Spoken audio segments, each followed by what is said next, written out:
last time got a little bit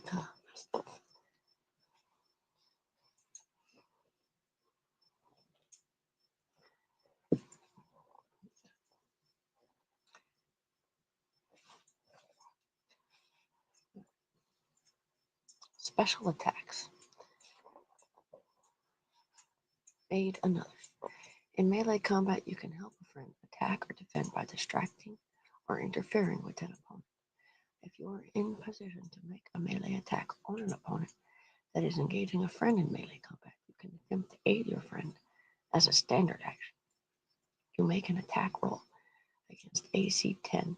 If you succeed, your friend gains either a +2 bonus on his next attack roll against that opponent or a +2 bonus to AC against that opponent's next attack. Your choice. As long as that attack comes before the beginning of your next turn. Multiple characters can aid the same friend and similar bonuses stack. You can also use this standard action to help a friend in other ways, such as when he is affected by a spell or to assist another character's skill check. Bull Rush.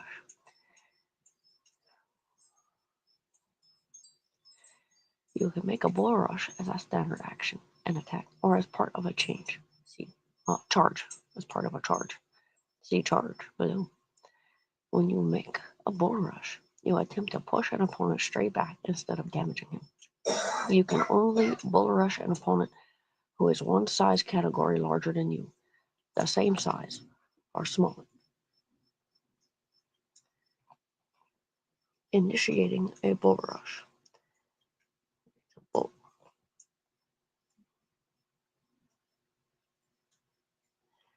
Rush. You can make a Bull Rush as a standard action and attack, or as part of a charge. See charge below. When you make a Bull Rush, you attempt to push an opponent straight back instead of damaging him. You can only Bull Rush an opponent who is one size category larger than you, the same size, or smaller. Initiating a Bull Rush. First, you move into the defender's space. Doing this provokes an attack of opportunity from each opponent that threatens you, including the defender. If you have the improved Bull Rush feat, you do not provoke an attack of opportunity from the defender. An attack of opportunity made by anyone other than the defender against you during a Bull Rush has a 25% chance of accidentally targeting the defender instead. And any attack of opportunity by anyone other than you against the defender likewise has a 25% chance of accidentally targeting you. First, you move into the defender's space. Doing this provokes an attack of opportunity from each opponent that threatens you, including the defender. If you have the improved Bull Rush feat, you do not provoke an attack of opportunity from the defender. Any attack of opportunity made by anyone other than a defender against you during a Bull Rush has a 25% chance of accidentally targeting the defender instead, and any attack of opportunity made by any attack of opportunity by anyone other than you against the defender likewise has a 25% chance of accidentally targeting you.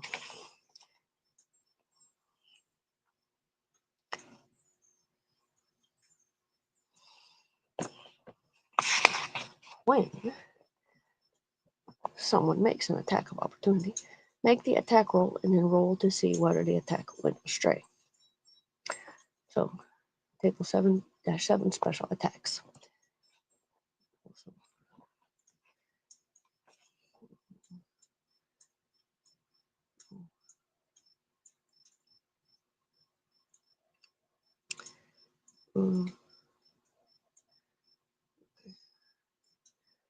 We read armor class modifiers. The defender is behind cover, melee +4, range +1. Blinded. Defender loses dexterity bonus days. Yeah, okay. Oh, I think we read that. Okay. Table 7-7 special attacks. Special attack and brief description. Aid another. Grant an ally a +2 bonus on attacks. Or armor class. Bull Rush. Push an opponent back 5 feet or more. Charge. Move up to twice your speed and attack with +2 bonus. Disarm. Knock a weapon from your opponent's hands. Feint. Negate your opponent's dex bonus to AC. Grapple. Wrestle with an opponent. Overrun. Plow past or over an opponent as you move. Sunder. Strike an opponent's weapon or shield. Throw splash weapon. Throw container of dangerous liquid at target. Trip.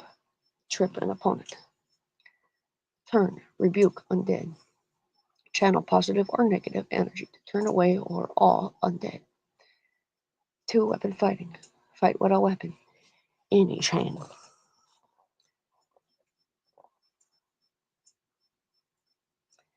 Second, you and the defender make opposed strength checks. You each add a +4 bonus for each size category you are larger than medium, or a -4 penalty for each size category you are smaller than medium. You get a +2 bonus if you are charging.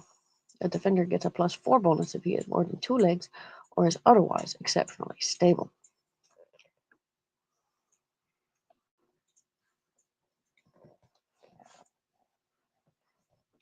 Bull Rush results. If you beat the defender's strength check result, you push him back 5 feet.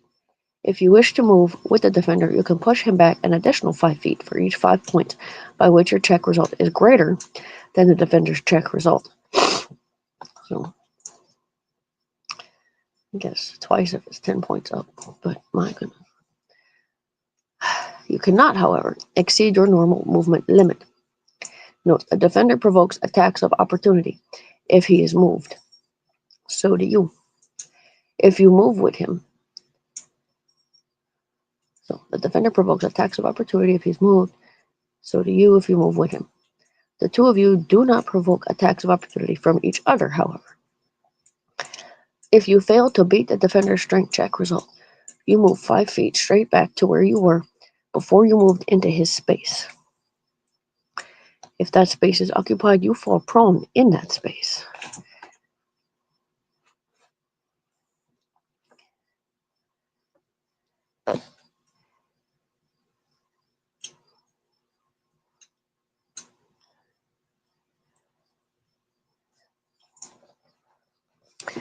Charge.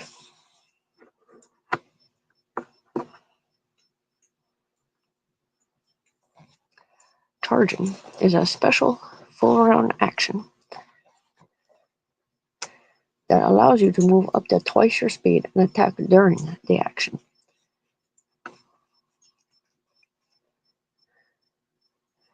However,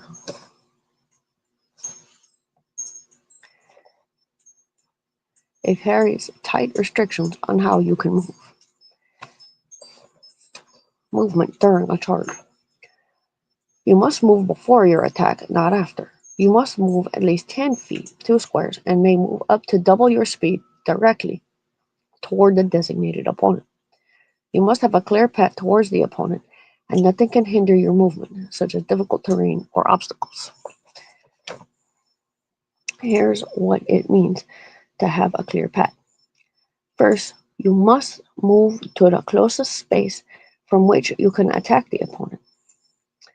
If this space is occupied or otherwise blocked, you cannot charge.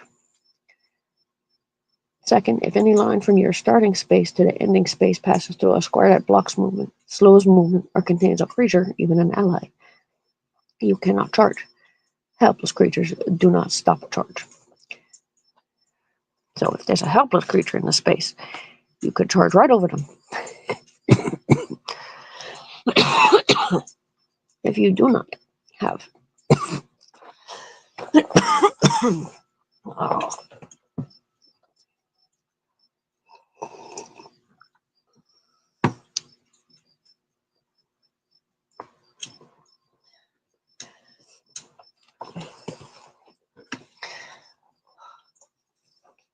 if you do not have line of sight to the opponent at the start of your turn, you cannot charge that opponent.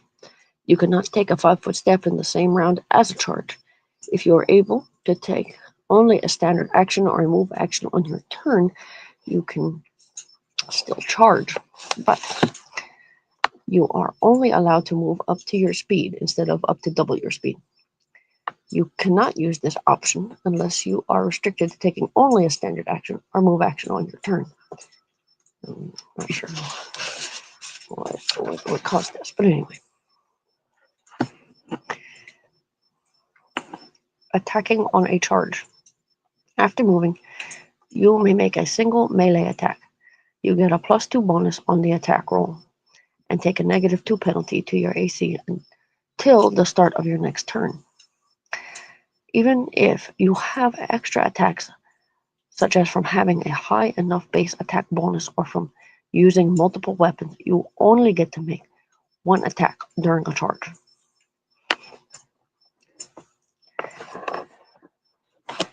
A charging character gets a +2 bonus on the strength check made to bull rush or overrun an opponent. See, bull rush above and overrun.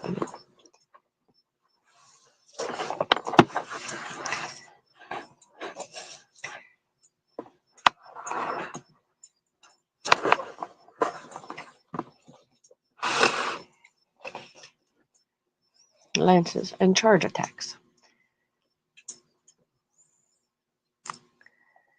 A lance deals double damage if employed by a mounted character in a charge. Certain feats, such as Spirited Charge, can affect this damage multiple even more.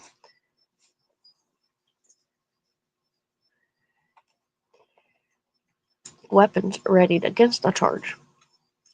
Spears, tridents, and certain other piercing weapons deal double damage when readied, set, and used against a charging character. So, yeah, just stick the big pointy poles in the ground at the English free Scotland. Disarm. As a melee attack, you may attempt to disarm your opponent. If you do so with a weapon, you knock the opponent's weapon out of its hands into the ground. If you attempt to disarm while unarmed, you end up with the weapon in your hand. If you were attempting to disarm a melee weapon, follow the steps outlined here. If the item you are attempting to disarm isn't a melee weapon, the defender may still oppose you with an attack roll, but takes a penalty and cannot attempt to disarm you in return if your attempt fails. Step 1. Attack of opportunity. You provoke an attack of opportunity from the target you are trying to disarm. If you have the improved disarm feat, you do not incur an attack of opportunity for making a disarm attempt. If the defender's attack of opportunity deals any damage, your disarm attempt fails.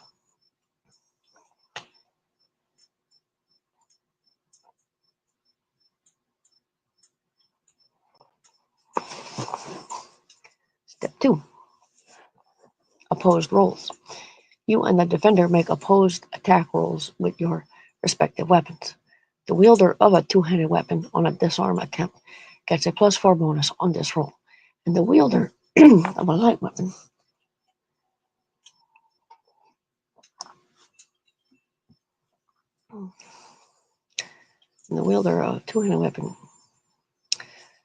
a two-handed weapon on a disarm attempt gets a +4 bonus on this roll, and the wielder of a light weapon takes a -4 penalty. An unarmed strike is considered a light weapon, so you always take a penalty when trying to disarm an opponent by using an unarmed strike. If the combatants are of different sizes, the larger combatant gets a bonus on the attack roll of +4 per difference in size category. If the targeted item isn't a melee weapon, the defender takes a -4 penalty on the roll. Step 3. Consequences. If you beat the defender is disarmed. If you attempt the disarm action unarmed, you now have the weapon. If you were armed, the defender's weapon is on the ground in the defender's square. If you fail on the disarm attempt, the defender may immediately react and attempt to disarm you with the same sort of opposed melee attack roll. His attempt does not provoke an attack of opportunity from you. If he fails his disarm attempt, you do not subsequently get a free disarm attempt against him. Probably our round is over at that point.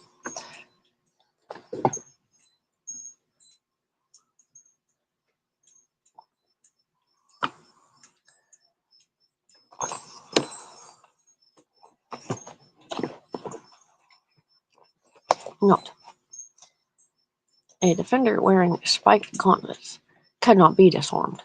A defender using a weapon attached to a locked gauntlet gets a +10 bonus to resist being disarmed. Disarm and grabbing weapons. You can use a disarm action to snatch an item worn by the target. If you want to have the item in your hand, the disarm must be made as an unarmed attack. If the item is partly secured or otherwise easy to snatch or cut away, the attacker gets a +4 bonus. Unlike on a normal disarm attempt, failing the attempt does not allow the defender to attempt to disarm you.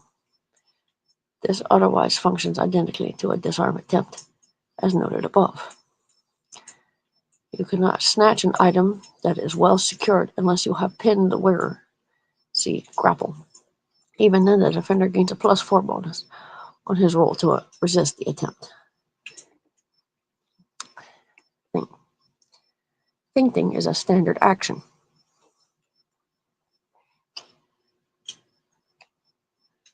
To feint, make a bluff check opposed by a sense motive check by your target. The target may add his base attack bonus to this sense motive check.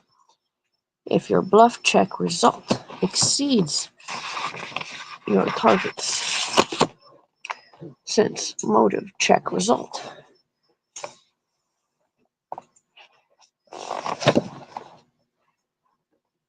the next melee attack you make against the target does not allow him to use his dexterity bonus to AC, if any.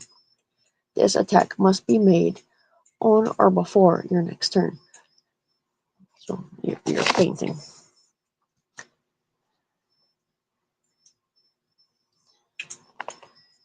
So if he does not sense your motive, the next melee attack you make against the target does not allow him to use his dex bonus to AC.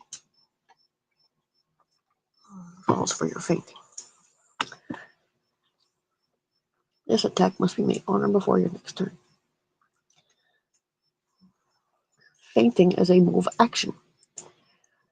With the improved feint feat, you can attempt a feint as a move action instead of as a standard action. Grapple.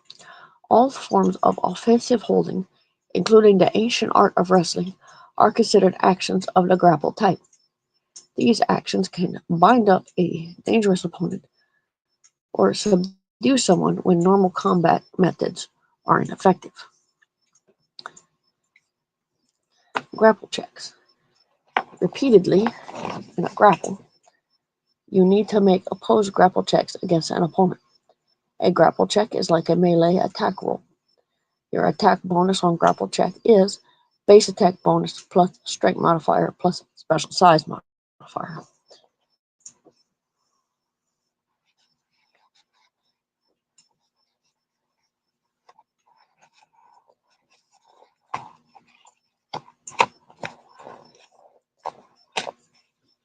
Special size modifier.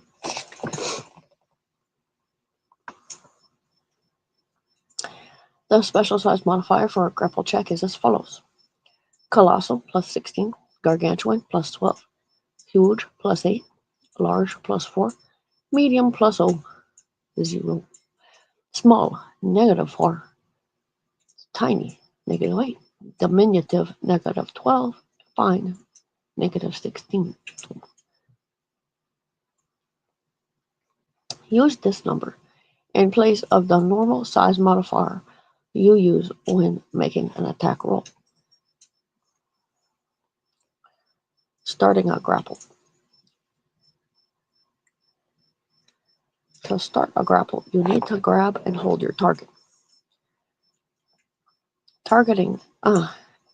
Starting a grapple requires a successful melee attack roll. If you get multiple attacks, you can attempt to start a grapple multiple times at successively lower base attack bonuses.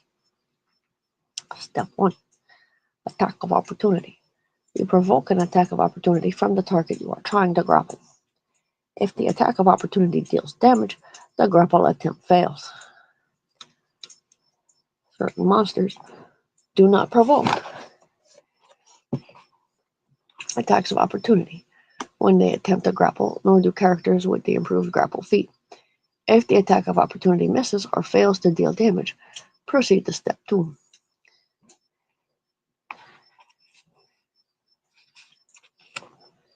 Step 2. Grab. You make a melee touch attack to grab the target. If you fail to hit the target, the grapple attempt fails. If you succeed, proceed to step 3. Step 3. Hold. Make an opposed grapple check as a free action. If you succeed, you and your target are now grappling, and you deal damage to the target as if with an unarmed strike. If you lose, you fail to start the grapple. You automatically lose an attempt to hold if the target is 2 or more size categories larger than you are. In case of a tie, the combatant with the higher grapple check modifier wins. If this is a tie, roll again to break the tie. And if it keeps tying, I guess keep rolling. Or accept fate. Step 4. Maintain grapple. To maintain the grapple for later rounds, you must move into the target space. This movement is free and does not count as part of your movement in the round. Moving as normal provokes attacks of opportunity from threatening opponents, but not from your target. If you cannot move into your target space, you cannot maintain the grapple and must immediately let go of the target. To grapple again, you must begin as step 1. Attack of opportunity. You provoke an attack of opportunity from the target you are trying to grapple. If the attack of opportunity deals damage, the grapple attempt fails.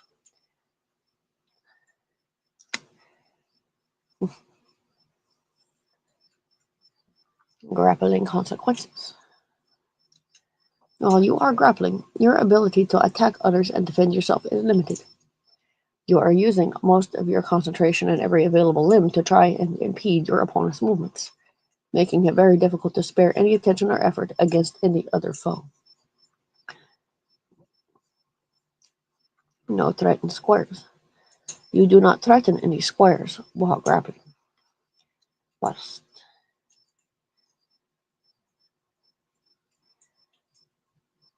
no dexterity bonus. You lose your dexterity bonus to AC if you have one against opponents you are not grappling. You can still use it against opponents you are grappling. No movement. You cannot move normally while grappling. You may, however, make an opposed grapple check. See the rules for doing so below. To move while grappling. If you are grappling. When you are grappling, regardless of who started the grapple, you can perform any of the following actions. Some of these actions take the place of an attack rather than being a standard action or a move action. If your base attack bonus allows you multiple attacks, you can attempt one of these actions in place of each of your attacks, but at successively lower base attack bonuses. Activate a magic item. You can activate a magic item as long as the item does not require a spell completion trigger. You do not need to make a grapple check to activate the item. Attack your opponent. You can make an attack with an unarmed strike, natural weapon, or light weapon against another character you are grappling. You take a -4 penalty on such attacks. You cannot attack with 2 weapons while grappling, even if both are light weapons.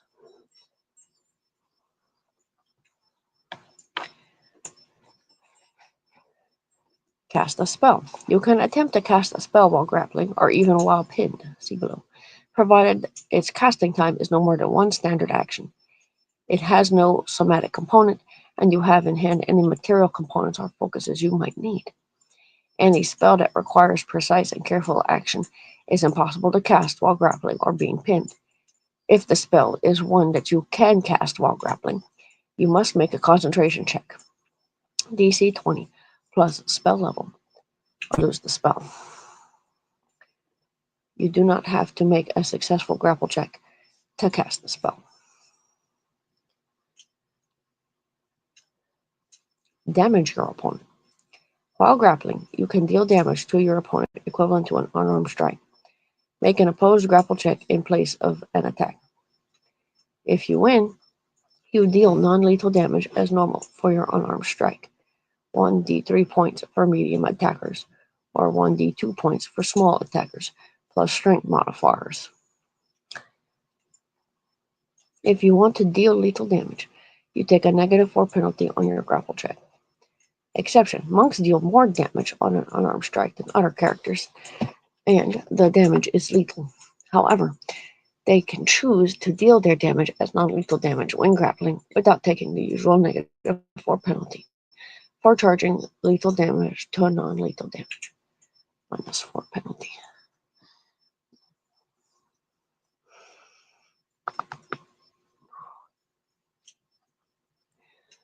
Draw a light weapon.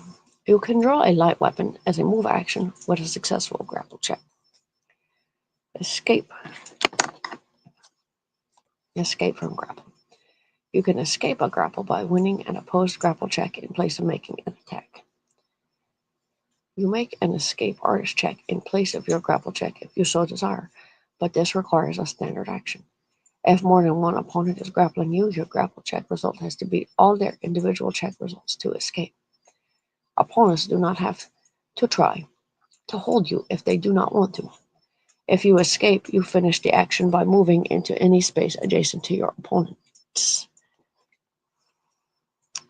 Move. You can move half your speed, bringing all others engaged in the grapple with you by winning an opposed grapple check. This requires a standard action, and you must beat all the other individual check results to move the grapple. Note, you get a +4 bonus on your grapple check to move a pinned opponent, but only if no one else is involved in the grapple. So move. You can move half your speed, bringing all others engaged in the grapple with you by winning an opposed grapple check. You get a +4 bonus on your grapple check to move a pinned opponent, but only if no one else is involved in the grapple. Retrieve a spell component. You can produce a spell component from your pouch while grappling by using a full round action. Doing so does not require a successful grapple check. Pin your opponent. You can hold your opponent immobile for 1 round by winning an opposed grapple check made in place of an attack. Once you have an opponent pinned, you have a few options available to you. See below. Break another's pin. If you are grappling an opponent who has another character pinned, you can make an opposed grapple check in place of an attack.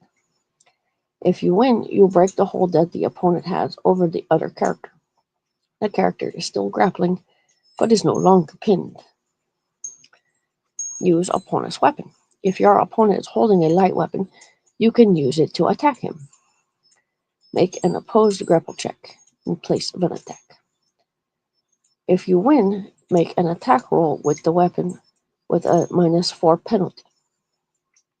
Doing this does not require another action. You do not gain possession of the weapon by performing this action.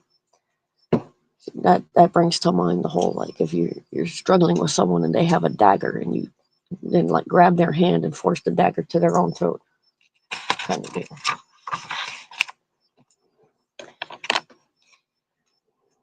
If you are pinning an opponent, you can attempt to damage your opponent with an opposed grapple check.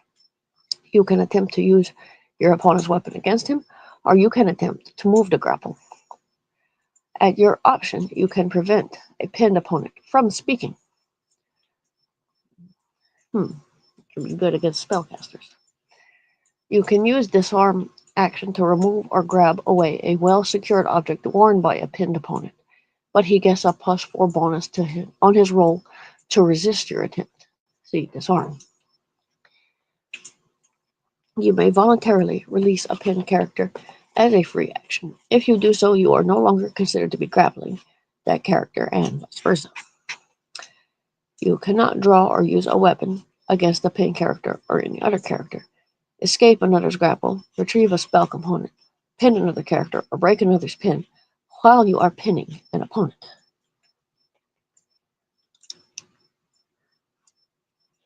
If you are pinned by an opponent. When an opponent has pinned you, you are held immobile, but not helpless, for 1 round. While you are pinned, you take a -4 penalty to your AC against opponents other than the one pinning you. At your opponent's option, you may also be unable to speak. On your turn, you can try to escape the pin by making an opposed grapple check in place of an attack. You can make an escape artist check in place of your grapple check if you want, but this requires a standard action. If you win, you escape the pin, but you're still grappling.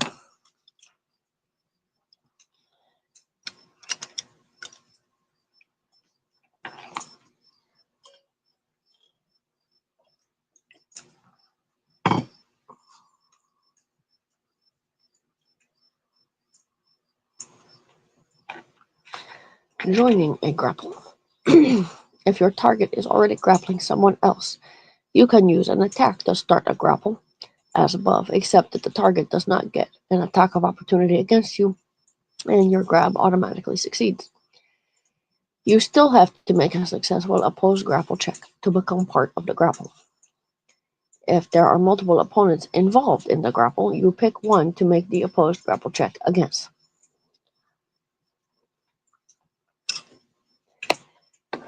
This is getting complicated.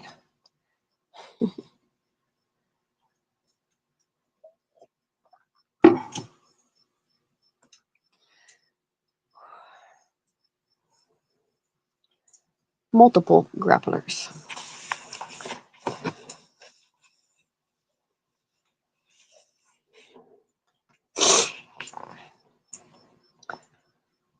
Several combatants can be in a single grapple. Up to 4 combatants can grapple a single opponent in a given round. Creatures that are 1 or more size categories smaller than you count for half. Creatures that are 1 size category larger than you count double, and creatures 2 or more size categories larger count quadruple. When you are grappling with multiple opponents, you choose one opponent to make an opposed check against. The exception is an attempt to escape from the grapple. To successfully escape, your grapple check must beat the check results of each opponent.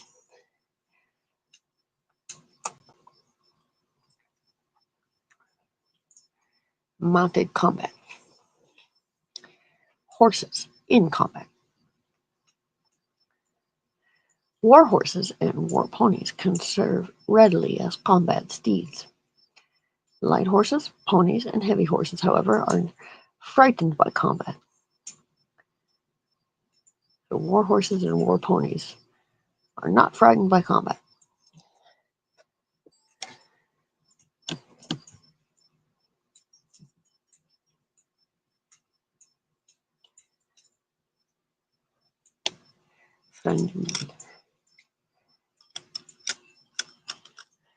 This is a war elk.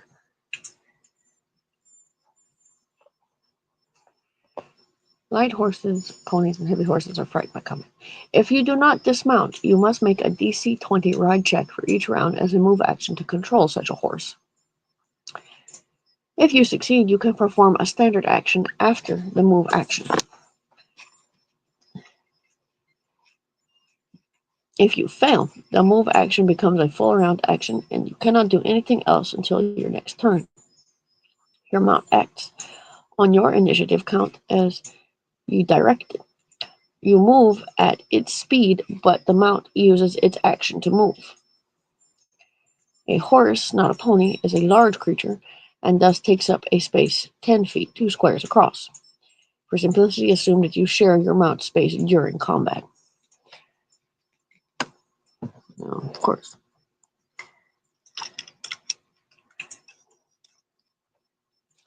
Combat while mounted. When a DC 5 ride check, you can guide your mount with your knees so as to use both hands to attack or defend yourself. This is a free action. When you attack a creature smaller than your mount that is on foot, you get the +1 bonus on melee attacks for being on higher ground.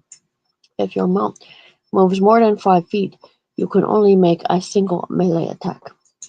Essentially, you have to wait until the mount gets to your enemy before attacking, so you cannot make a full attack. Even at your mount's full speed, you do not take any penalty on melee attacks while mounted. When you attack a creature smaller than your mount that is on foot, you get the +1 bonus on melee attacks for being on higher ground. If your mount moves more than 5 feet, you can only make a single melee attack. You have to wait until the mount. So if you ride past your enemy, you can't just keep attacking them, obviously. If you ride past them, you can't reach them. Although I wanted turning around and firing a bow with them. You have to be ready, though. If your mount charges, you also take the AC penalty associated with a charge. If you make an attack at the end of the charge, you receive the bonus gained from the charge.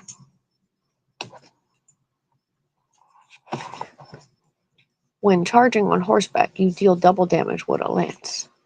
See chart. You can use ranged weapons while your mount is taking a double move, but at a -4 penalty on the attack roll. You can use ranged weapons while your mount is running quadruple speed at a -8 penalty. In either case, you make the attack roll when your mount has completed half its movement. You can make a full attack with a ranged weapon while your mount is moving. Likewise, you can take move actions normally. Like I was just asking if you have a bow ready. While your mount is moving, you can make the attack roll when your mount has completed half its movement. Casting spells while mounted. You can cast a spell normally if your mount moves up to a normal move speed, either before or after you cast. If you have your mount move both before and after you cast a spell, then you are casting the spell while the mount is moving, and you have to make a concentration check due to the vigorous motion. DC 10 plus spell level, or lose the spell. If the mount is running quadruple speed, you can cast a spell when your mount has moved up to twice its speed, but your concentration check is more difficult due to the violent motion. DC 15 plus spell level.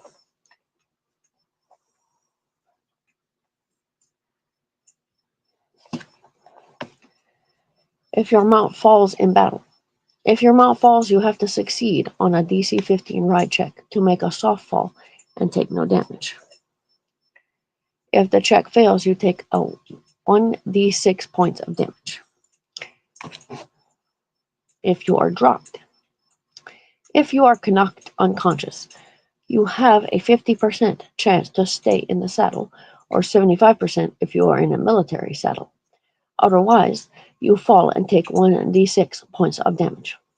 Without you to guide it, your mount avoids combat unless it is of greater than animal intelligence. In that case, your mount acts like a creature of its abilities and intellect and is generally controlled by the game's master. Overrun. You can attempt an overrun as a standard action taken during your move or as part of a charge. In general, you cannot take a standard action during a move.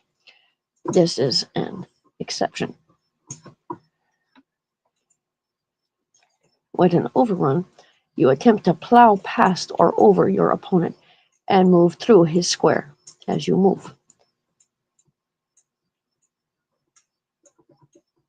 You can only overrun an opponent who is one size category larger than you, the same size, or smaller.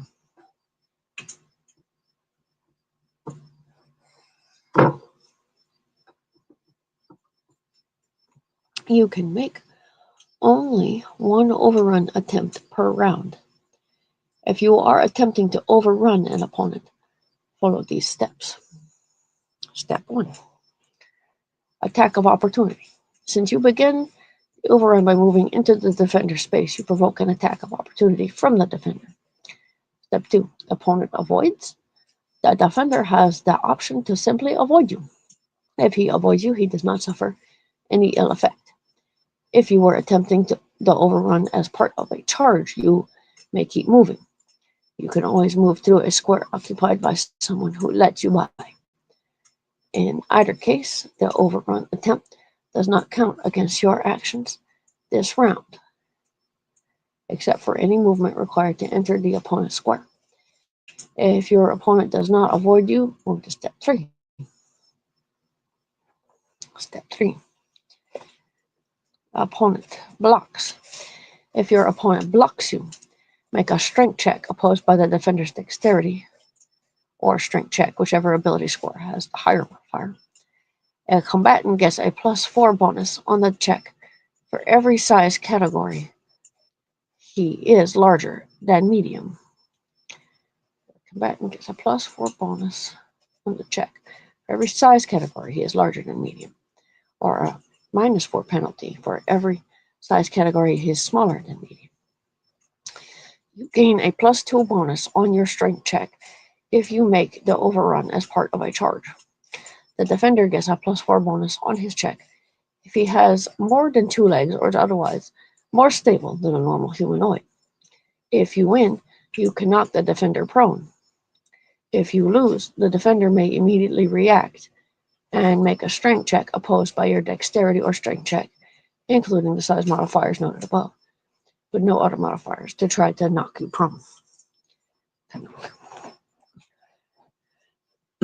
To try to knock you prone.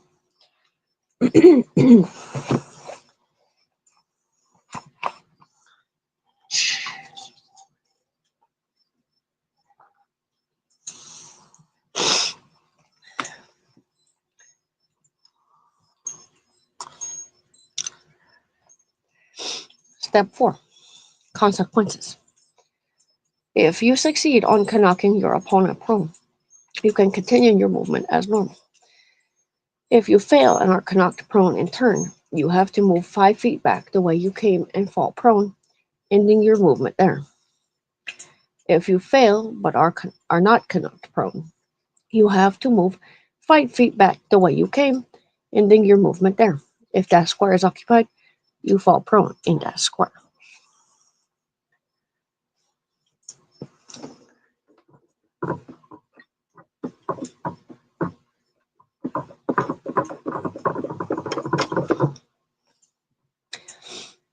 Improved overrun. If you have the improved overrun feat, your target may not choose to avoid you.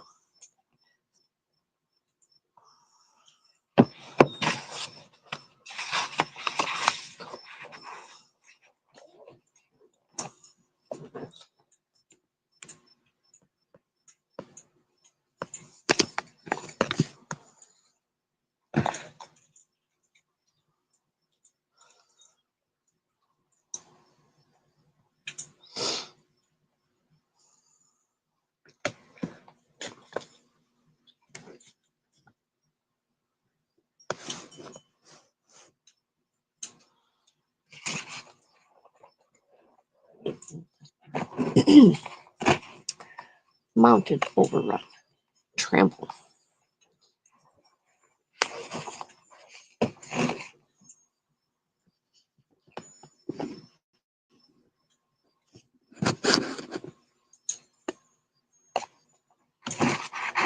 If you attempt an overrun while mounted, your mount makes the strength check to determine the success or failure of the overrun attack, and applies a size modifier rather than yours.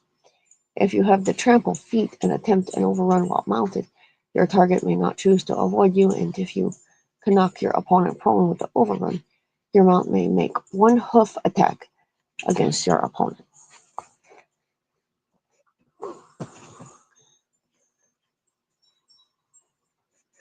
Sunder.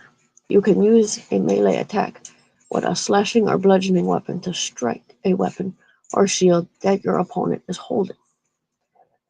If you are attempting to sunder a weapon or shield, follow the steps outlined here. Attacking held objects other than weapons or shields is covered below.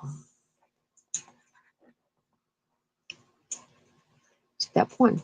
Attack of opportunity. You provoke an attack of opportunity from the target whose weapon or shield you are trying to sunder. If you have the improved sunder feat, you do not incur attack of opportunity and for making the attempt. Step 2. Opposed rolls. You and the defender make opposed attack rolls with your respective weapons. The wielder of a two-handed weapon on a sunder attempt gets a +4 bonus on this roll, and the wielder of a light weapon takes a -4 penalty. If the combatants are of different sizes, the larger combatant gets a bonus on the attack roll of +4 per difference in size category.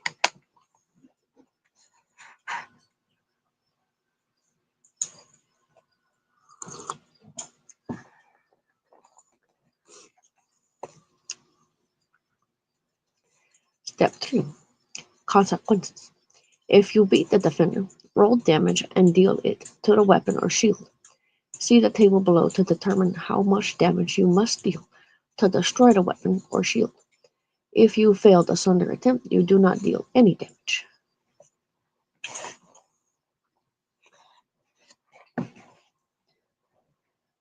Sundering carried or worn object. You do not use an opposed attack roll to damage a carried or worn object. Instead, just make an attack roll against the object's AC. A carried or worn object's AC is equal to 10 plus its size modifier plus the dexterity modifier of the carrying or wearing character. Attacking a carried or worn object provokes an attack of opportunity just as attacking a held object does. To attempt to snatch away an item worn by a defender rather than damage it, see disarm. If you cannot sunder armor worn by another character. Oh, I said if, but it just says you cannot sunder armor worn by another character. Throw splash weapon. A splash weapon is a ranged weapon that breaks on impact, splashing or scattering its contents over its target and nearby creatures. Broken glass everywhere.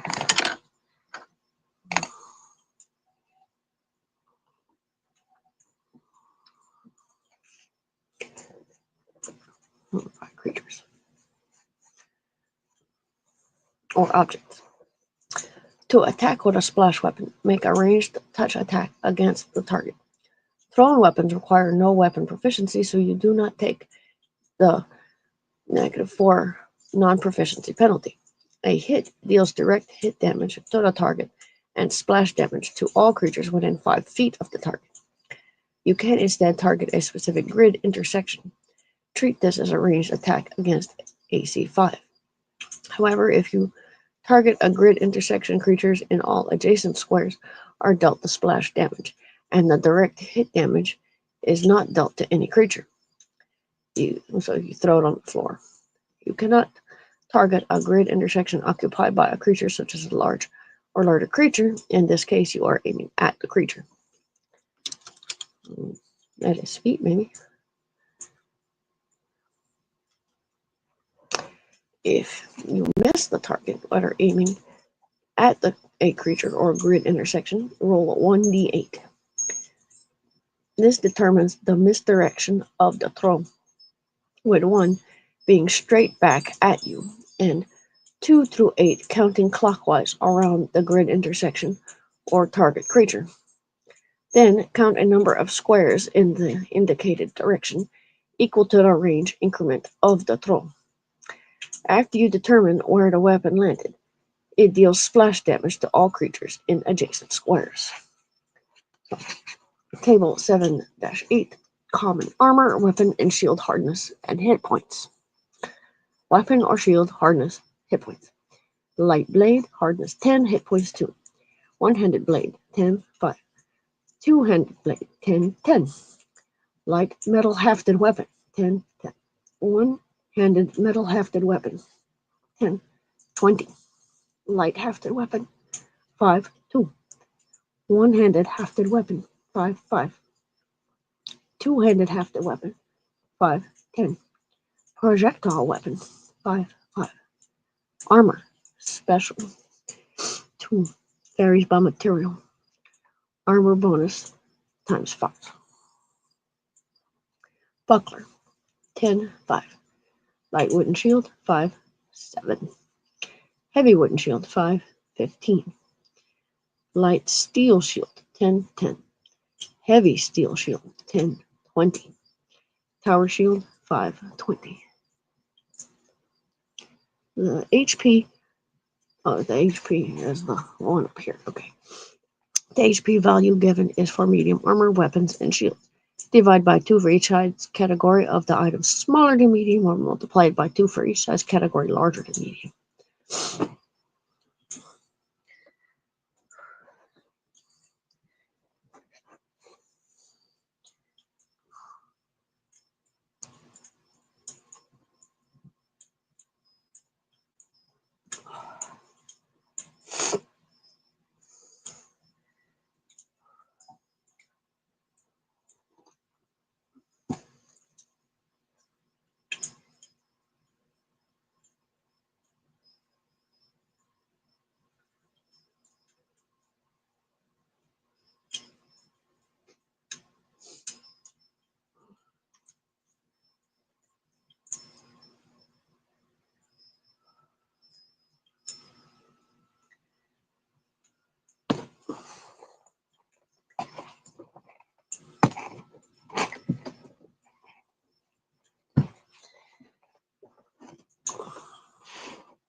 Trip.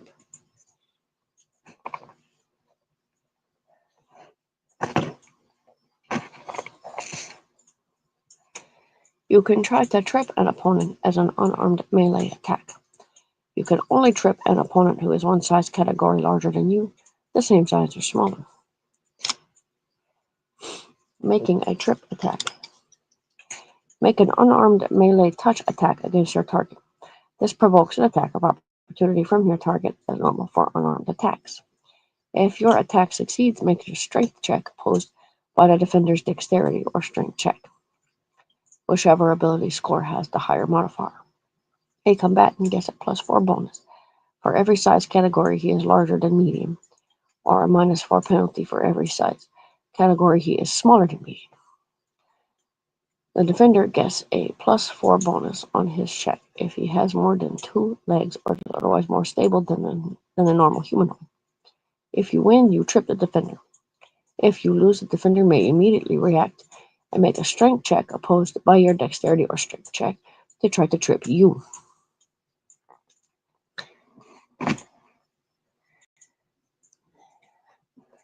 Avoiding attacks of opportunity. If you have the improved trip feat, or if you are tripping with a weapon, see below, you do not provoke an attack of opportunity for making a trip attack. Being tripped. Prone. A tripped character is prone. Standing up is a move action. Tripping a mounted opponent. You may make a trip attack against a mounted opponent.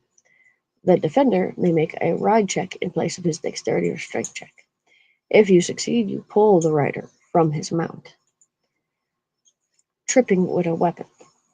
Some weapons can be used to make trip attacks.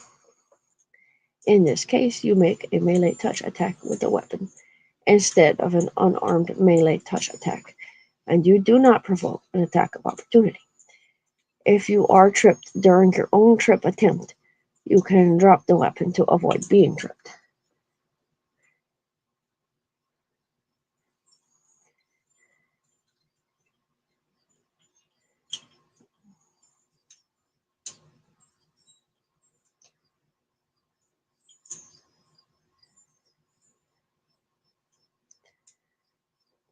Turn or rebuke undead.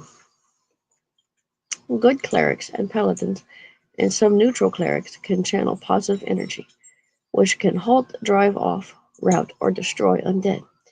Evil clerics and some neutral clerics can channel negative energy, which can halt, awe, rebuke, control, command, or bolster undead, regardless of the effect. The general term for the activity is turning. When attempting to exercise their divine control over these creatures, characters make turning checks. Turning checks. Turning undead is a supernatural ability that a character can perform as a standard action. It does not provoke attacks of opportunity. You must present your holy symbol to turn undead. Turning is considered an attack. Times per day.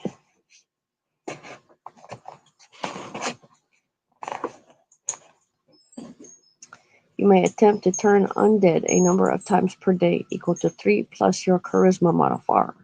You can increase this number by taking the extra turning feat. Range.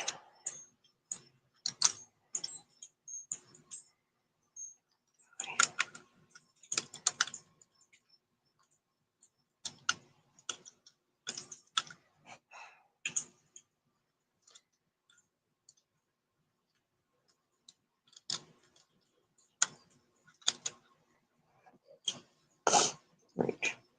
You turn the closest undead capable of being turned first, and you cannot turn undead that are more than 60 feet away or that have total cover relative to you.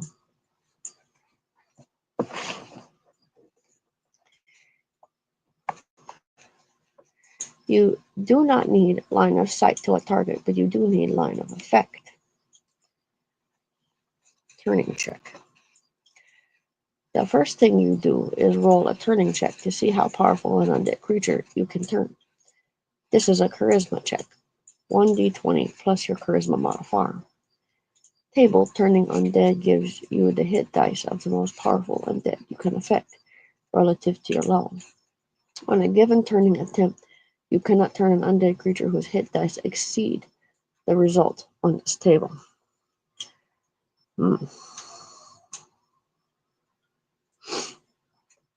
Turning damage.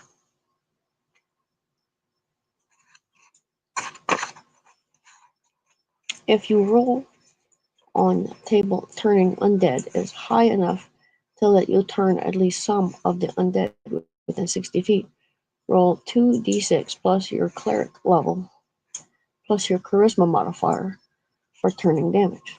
That's how many total hit dice of undead you can turn. If your charisma score is average or low, it is possible to roll fewer hit dice of undead turn than indicated on the table turning undead. You may skip over already turned undead that are still within range so that you do not waste your turning capacity on them.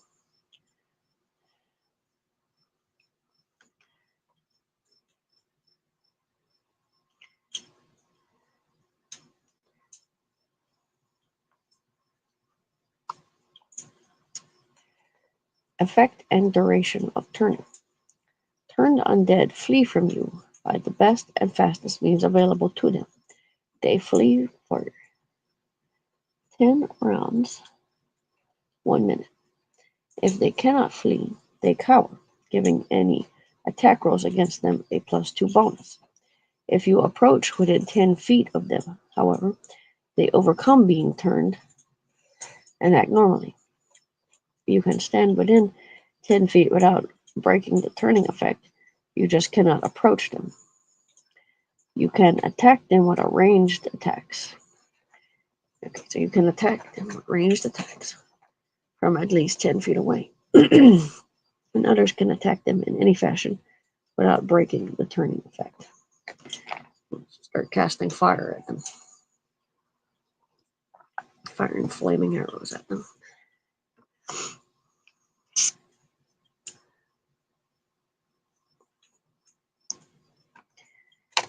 Destroying undead. If you have twice as many levels or more as the undead have hit dice, you destroy any that you would normally turn. Certain abilities, such as the power of the sun, clerical domain can affect this facet of turning.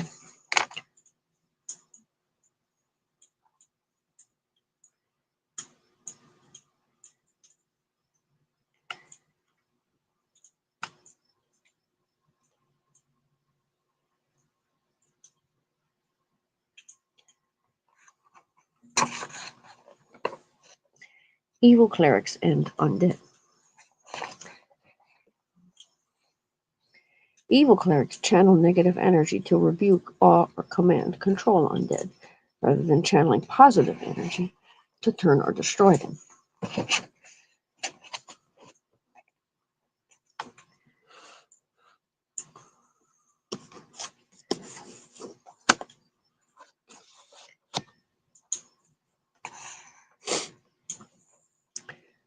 An evil cleric makes the equivalent of a turning check, undead that would be turned are rebuked instead, and those that would be destroyed are commanded. Rebuked. A rebuked undead creature cowers as if in awe. Attack rolls against a creature get a +2 bonus. The effect lasts 10 rounds.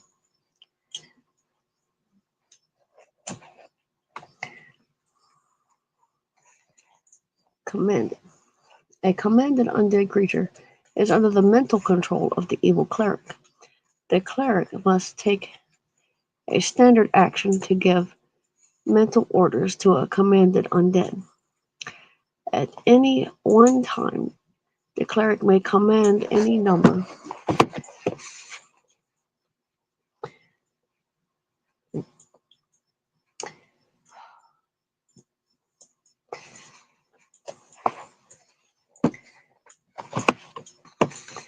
At any one time, the cleric may command any number of undead whose total hit dice do not exceed his level. He may voluntarily relinquish command on any commanded undead creature or creatures in order to command new ones.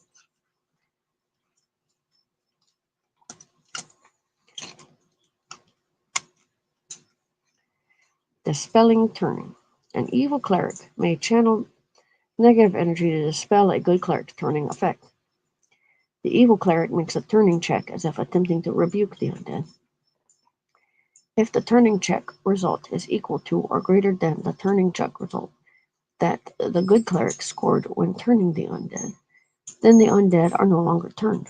The evil cleric rolls turning damage of 2d6 plus their cleric level plus charisma modifier to see how many hit dice worth of undead he can affect in this way, as if he were rebuking them. Okay, so could you then have two clerics going at each other by sicking zombies on each other?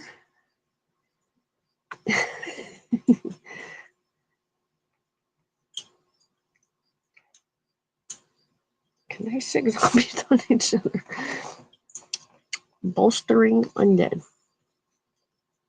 An evil cleric may also bolster undead creatures against turning in advance. He makes a turning check as if attempting to rebuke the undead, but the hit dice result on table turning undead becomes the undead creature's effective hit dice as far as turning is concerned, provided the result is higher than the creature's actual hit dice. The bolstering lasts 10 rounds. An evil undead cleric can bolster himself in this manner. Oh dear. Evil undead cleric. That's frightening. Make a great Halloween game.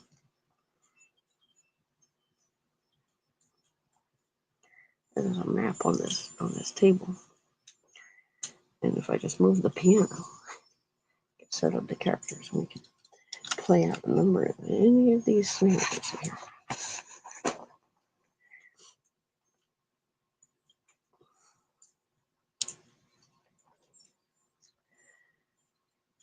Any of them. Miniatures up wasn't. There's totally good. I think think we're going to play with some of this before moving on to the next book.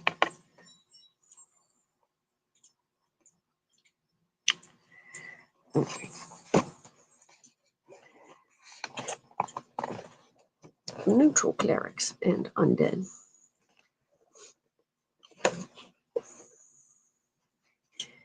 A cleric of neutral alignment can either turn undead but not rebuke them, or rebuke undead but not turn them. See turn or rebuke undead for more information. Even if a cleric is neutral, channeling positive energy is a good act, and channeling negative energy is evil. So, table 7-9, turning undead.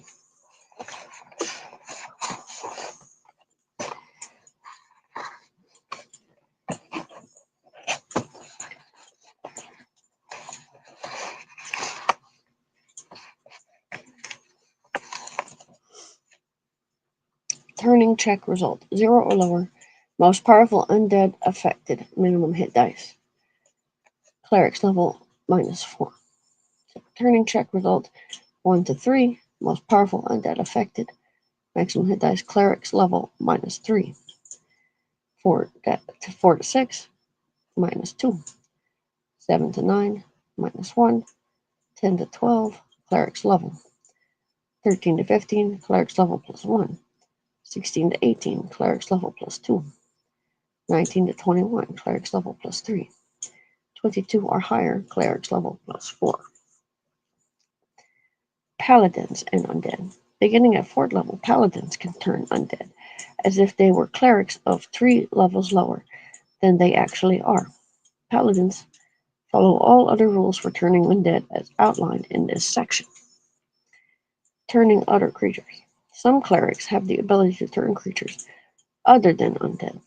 The turning check result is determined as normal. If a given number of times for turning alternate types of creatures is listed, these attempts are in addition to normal turning attempts by that character.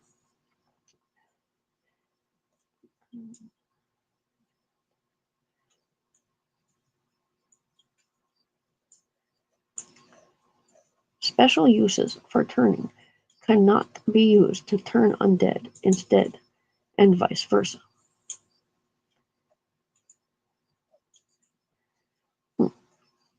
Two-weapon fighting. If you wield a second weapon in your offhand, you can get 1 extra attack per round with that weapon. You suffer a -6 penalty with your regular attack or attacks with your primary hand, and a -10 penalty to the attack with your offhand when you fight this way. You can reduce these penalties in 2 ways. If your offhand weapon is light, the penalties are reduced by 2 each. An unarmed strike is always considered light. A weird place to jump in and not have. Looks like it's part of this.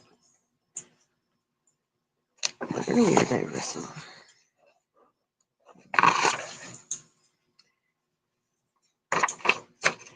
Mounted combat, horses in combat. Here's the subtitle. This just kind of jumps into it right here. It's kind of odd.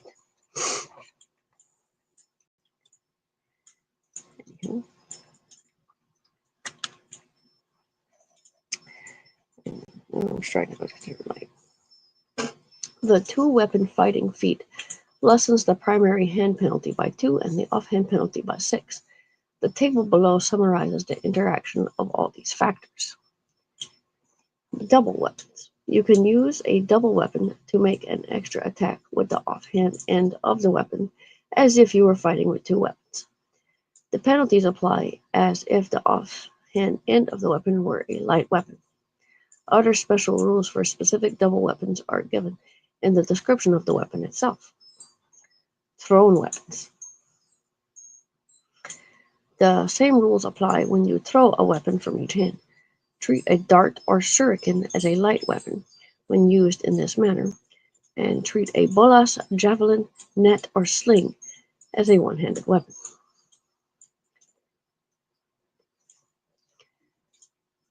Special initiative actions.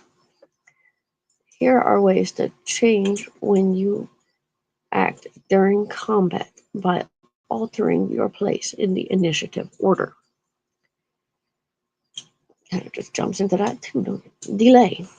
By choosing to delay, you take no action and then act normally on whatever initiative count you decide to act. When you delay, you voluntarily reduce your own initiative result for the rest of the combat. When your new lower initiative count comes up later in the same round, you can act normally. You can specify this new initiative result or just wait until some time later in the round and act then, thus fixing your new initiative count at that point. You do get back the time you you spend waiting to see what is going to happen, nor can you interrupt anyone else's action as you can with a readied action.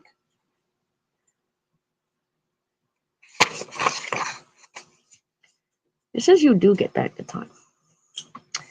Table 7-10, 2 weapon fighting penalties. Circumstances. Normal penalties.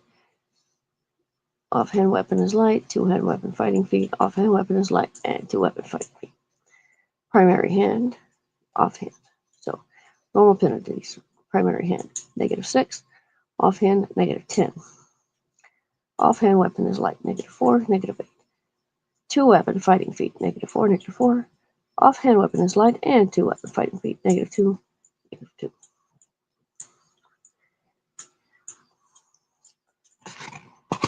It's a lot of math. I'm gonna make a little. I'm gonna get my note.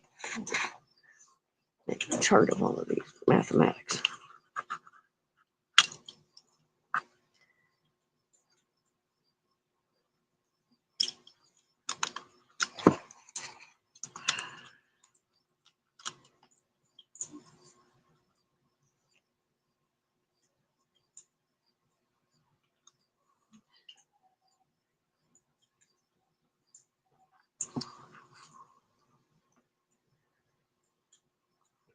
Make a path.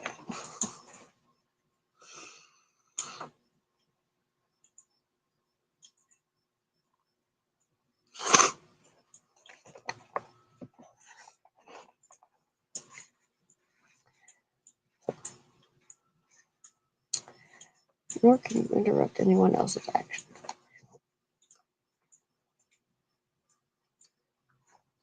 Hang on a second. You do get back the time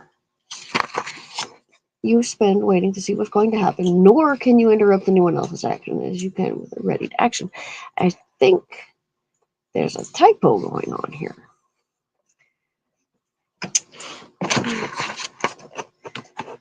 Initiative consequences of delaying. Your initiative result becomes the count on which you took the delayed action. If you come to your next action and have not yet performed an action, you do not get to take a delayed action, though you can delay again.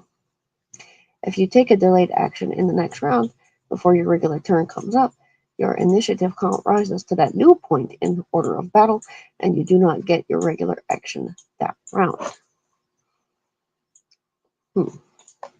Ready. The ready action lets you prepare to take an action later, after your turn is over, but before your next one has begun. Readying is a standard action. It does not provoke an attack of opportunity, though the action that you ready might do so. Readying an action. You can ready a standard action, a move action, or a free action. To do so, specify the action you will take and the conditions under which you will take it. Then, any time before your next action, you may take the readied action in response to that condition. The action occurs just before the action that triggers it. If the triggered action is part of another character's activities, you interrupt the other character. Assuming he is still capable of doing so, he continues his actions once you complete your readied action. Your initiative result changes as noted below. For the rest of the encounter, your initiative result is the count on which you took the readied action, and you act immediately ahead of the character whose action triggered your readied action.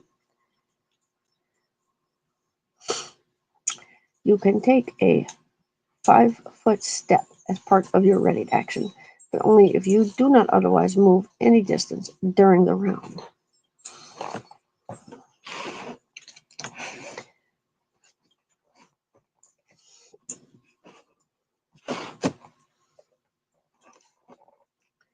Initiative consequences of readying.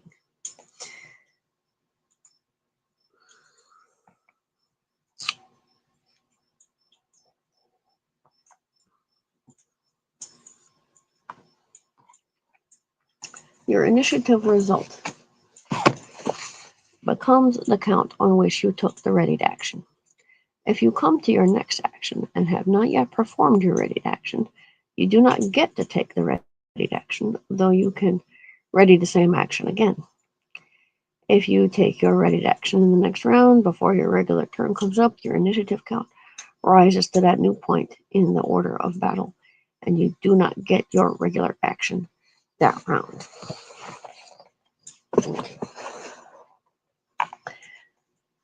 Distracting spellcasters. You can ready an attack against a spellcaster with the trigger if she starts casting a spell.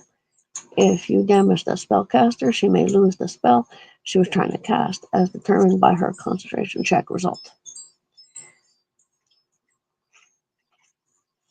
Readying to counterspell. You may ready a counterspell against a spellcaster, often with the trigger if she starts casting a spell. In this case, when the spellcaster starts a spell, you get a chance to identify it with a spellcraft check, DC 15 plus spell level. If you do, and if you can cast that same spell, are able to cast it and have it prepared if you prepare spells, you can cast the spell as a counterspell and automatically ruin the other spellcaster's spell. Counterspelling works even if one spell is divine and the other arcane. A spellcaster can use dispel magic to counterspell another spellcaster, but it does not always work. Readying a weapon against a charge. You can ready certain piercing weapons, setting them to receive charges. A readied weapon of this type deals double damage if you score a hit with it against a charging character. Page 200.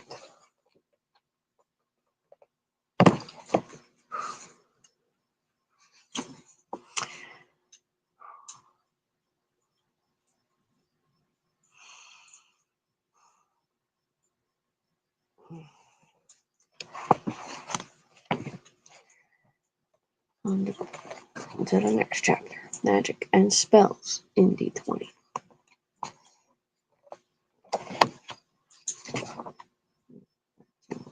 Adventuring here.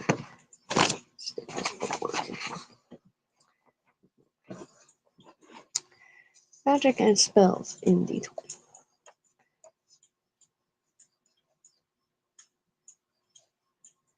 Okay.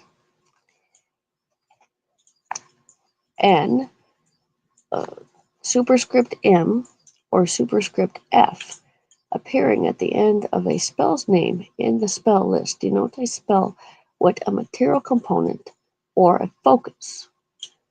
These must be purchased or obtained specifically, and they are not found within the standard contents of a spell component pouch. And X denotes a spell with an XP component paid by a caster. Order of presentation. In the spell lists and the spell descriptions that followed them, the spells are presented in alphabetical order by name except for those belonging to certain spell chains. When a spell's name begins with lesser, greater, or mass, the spell description is alphabetized under the second word of the spell name instead.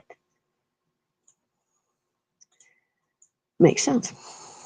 Hit dice. The term hit dice is used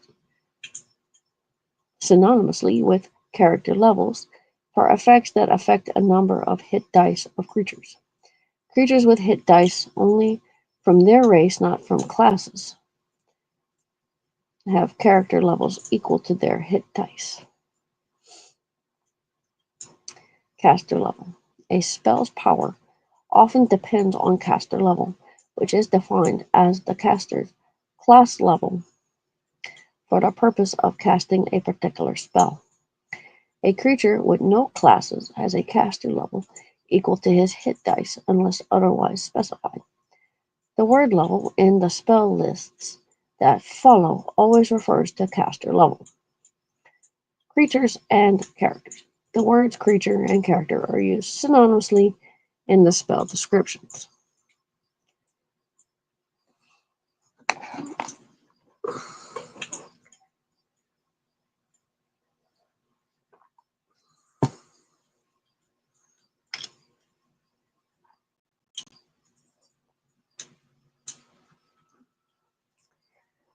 All right. Bard spells. 0 level bard spells. Cantrips. Dancing lights. Creates torches or other lights. Daze. Humanoid creature of 4 HD or less loses next action. Detect magic. Detect spells and magic items within 60 feet. Flare. Dazzles one creature. -1 on attack rolls. Ghost sound. Figment sound. No direction. You discern north. Light. Object shines like a torch. Lullaby. Makes subject drowsy. -5 on spot and listen checks. -2 on will saves against sleep.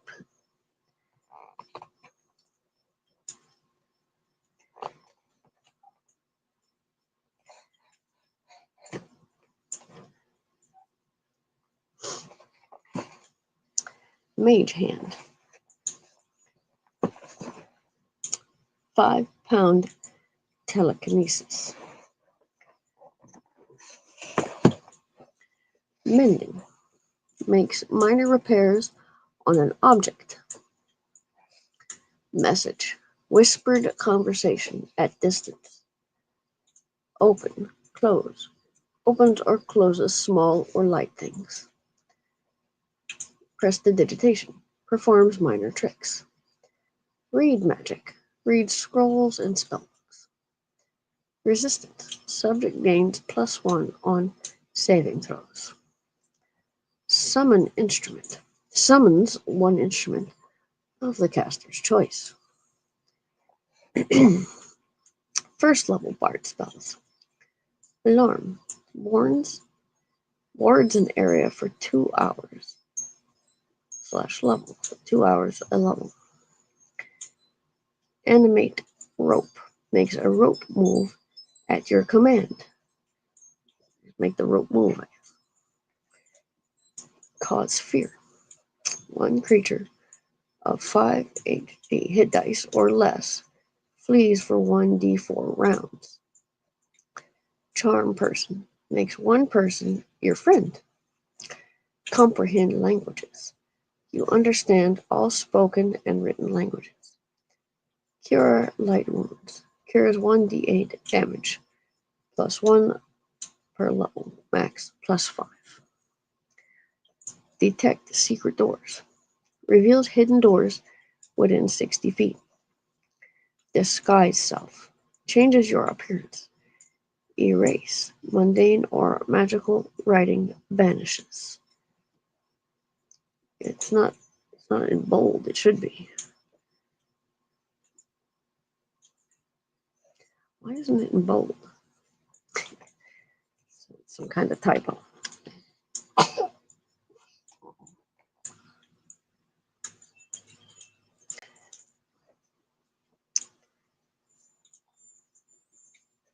Expeditious retreat. Your speed increases by 30 feet. Featherfall. Objects or creatures fall slowly. Grease. Makes 10-foot square or one object slippery. Hideous laughter. Subject loses actions for 1 round per level. Hypnotism. Fascinates 2d4 hit dice of creatures. Identify. There's an M, so that means there's a material component. Determine properties of magic item. So I guess the material component would be a magnifying glass. Lesser confusion. One creature is confused for 1 round. Magic mouth. M. Speaks once when triggered. Magic aura. Alters object's magic aura. Obscure object. Masks object against scrying. Remove fear. It's important to remove fear. Suppresses fear or gives +4 on saves against fear for one subject, +1 per 4 levels. Silent image. Creates minor illusion of your design. Sleep. Put 4 hit dice of creatures into magical slumber. Summon monster. 1. Calls extraplanar creature to fight for you. Undetectable alignment. Conceals alignment for 24 hours.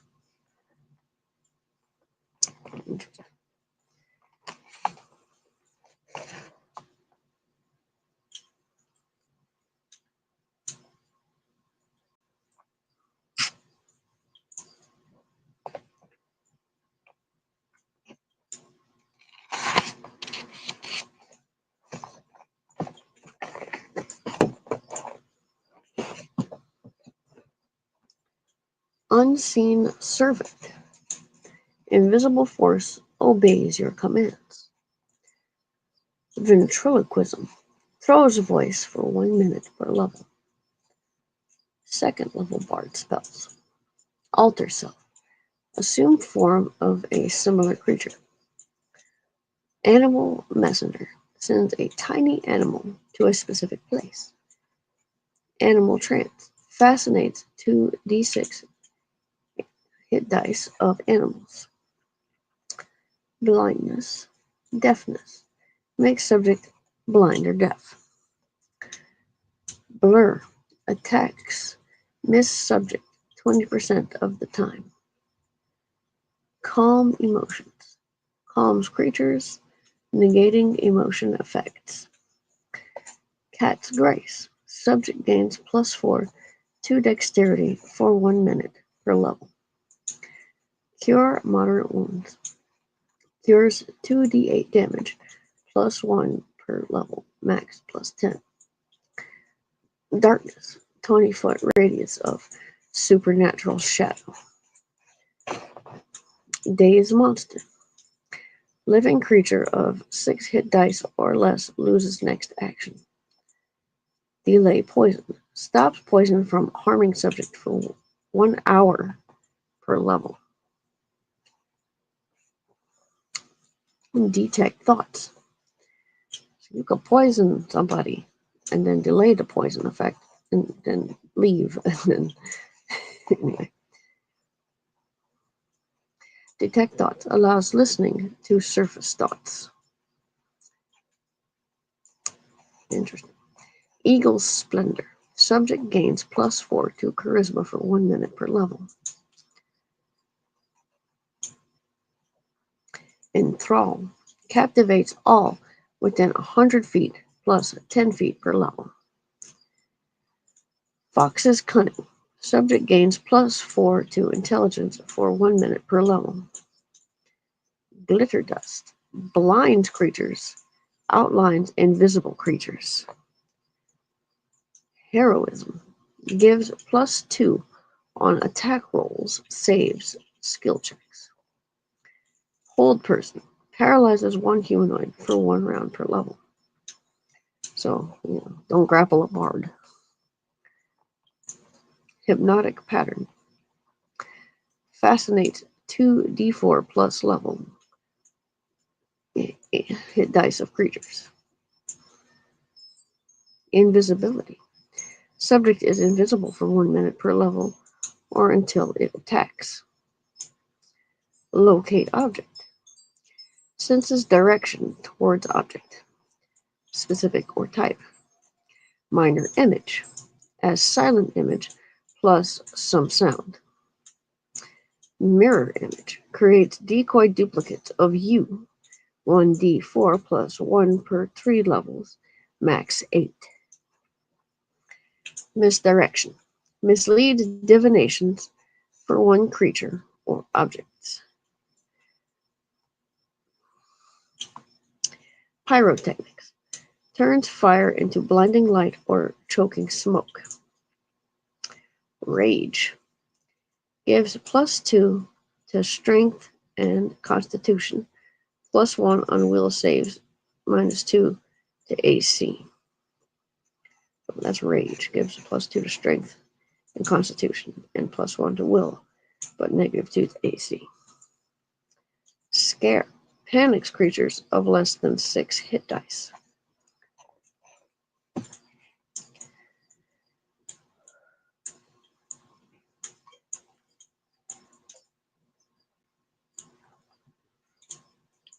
It's cold in here.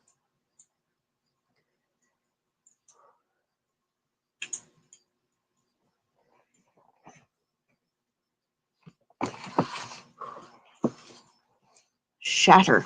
Oh no. Cast shatter.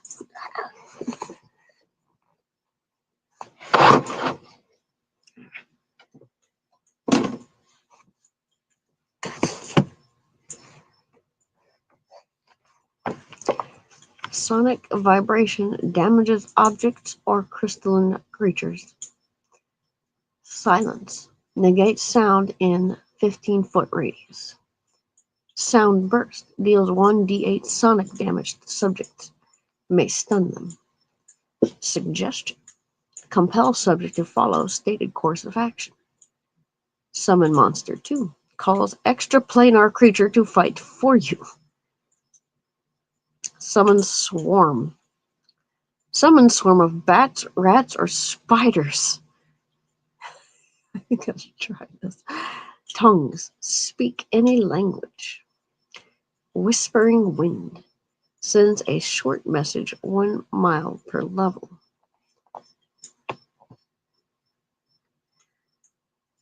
Interesting.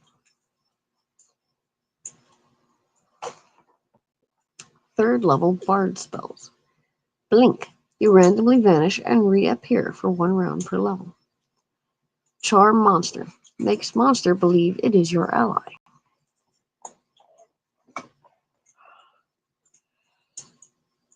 Clairaudience, clairvoyance, hear or see at a distance for 1 minute per level.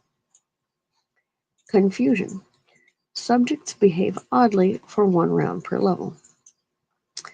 Crushing despair, subjects take a -2 on attack rolls, damage rolls, saves, and checks. Cure serious wounds, cures 3d8 damage +1 per level, max +15. Daylight, 60-foot radius of bright light. Deep slumber, puts 10 hit dice of creatures to sleep. Dispel magic, cancels magical spells and effects. Displacement, attacks miss subject 50%.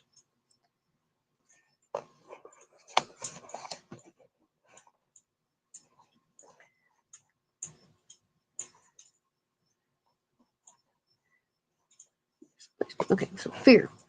Subjects within cone flee for 1 round per level. Gaseous form. Subject becomes insubstantial and can fly slowly. What a very interesting spell. Yeez, lesser. Command subject of 7-8D or less. Geese. Glibness. You gain plus 30 bonus on bluff checks, and your lies can escape magical discernment. Good hope. Subjects gain plus 2 on attack rolls, damage rolls, saves, and checks. Haste. One creature per level moves faster, plus 1 on attack rolls, AC, and reflex saves. Illusory script. M. Material component. Only intended reader can decipher. Oh, nice. Invisibility sphere. Makes everyone within 10 feet invisible. Interesting. So if you were a bard band and cast that spell, the stage looks empty, and then you dispel it, and there you are. Boom. You start playing. That would be interesting.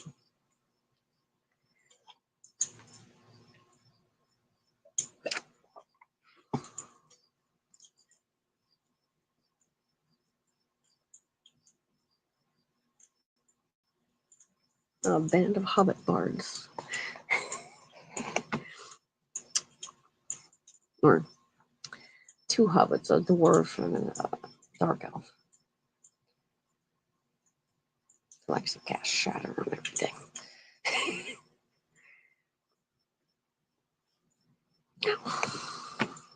Anyway. Major image as a silent image plus sound, smell, and thermal effects. Neato.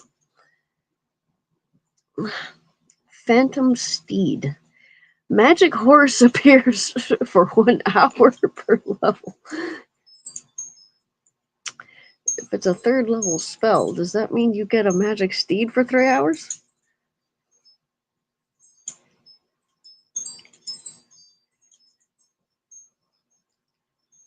Remove curse. Freeze object or person from curse. Scrying. F, so it's got to be a focus. Probably a bowl. Something with holy water. Spies on subject from a distance.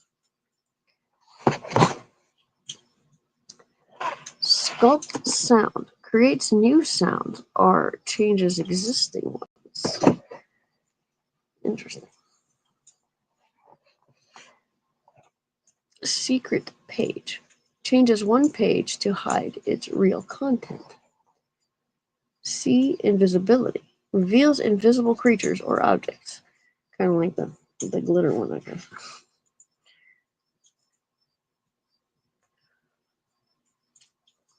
Sepia snake sigil with a material component.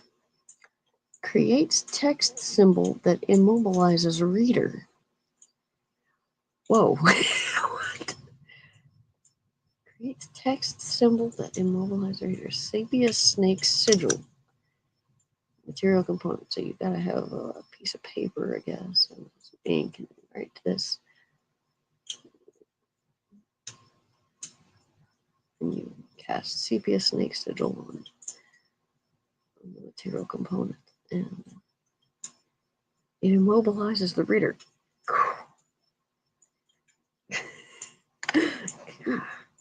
Bards can be devious.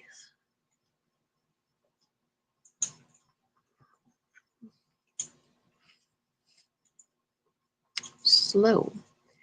1 subject per level.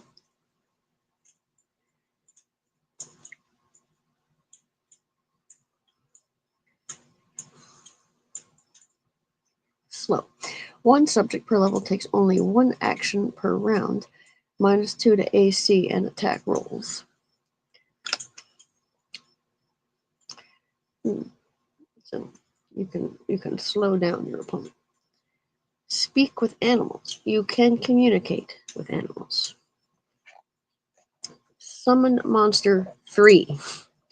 Calls extraplanar creature to fight for you. Very interesting. tiny hut.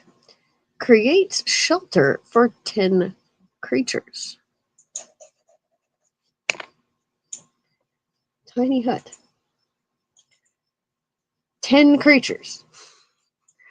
Pretty nice.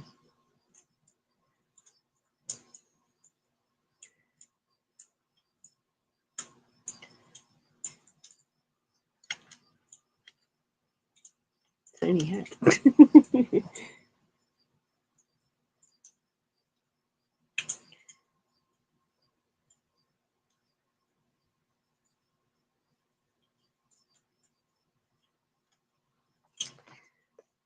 Fourth level bard spells.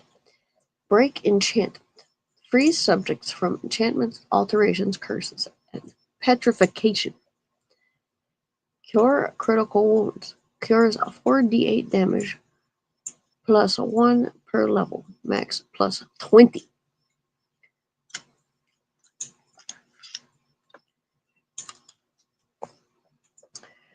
Detect scrying. Alerts you of magical eavesdropping. Dimension door. Teleports you a short distance.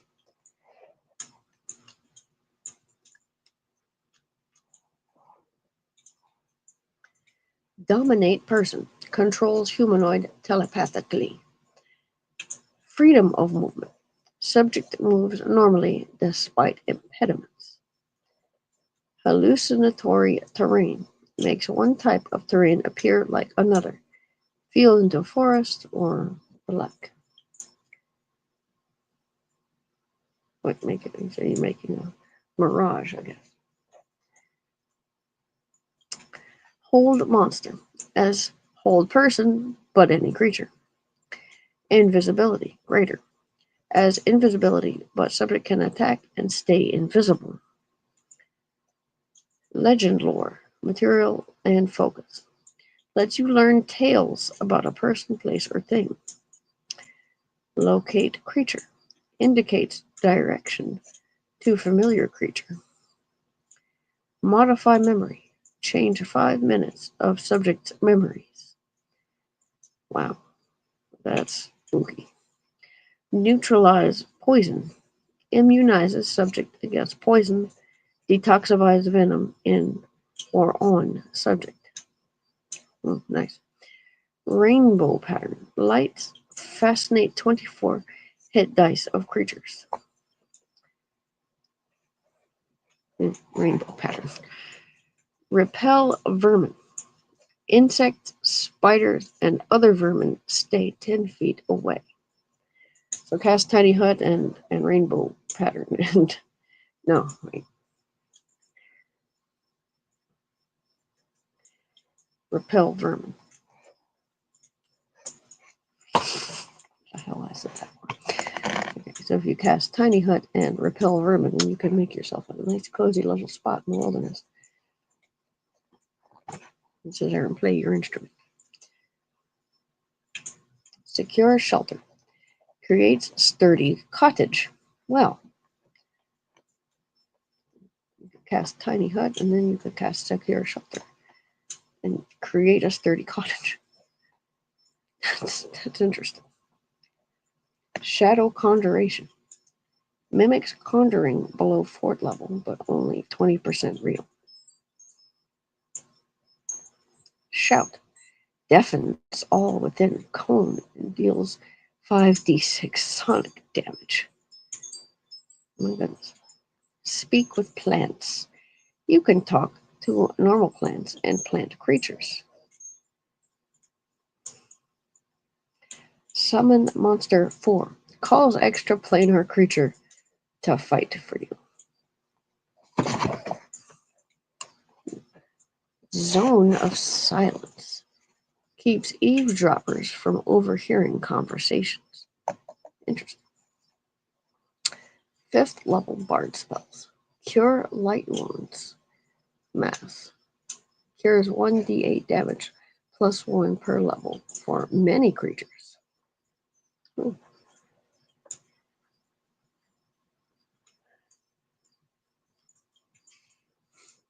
Dispel magic. Greater. As dispel magic, but plus 20 on check.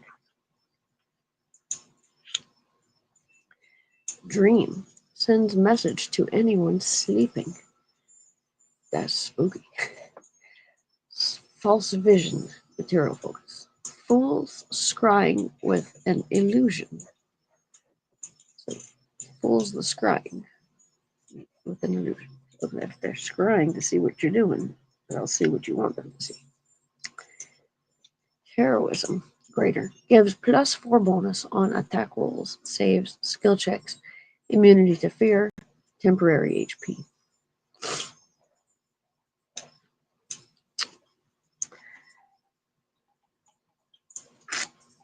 I've got a satyr miniature that I want to make a barn character sheet. I'm going to put I'm going to put as many of these spells as I can. It's going to be fun playing it out.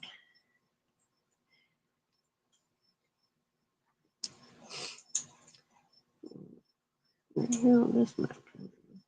Sit down there.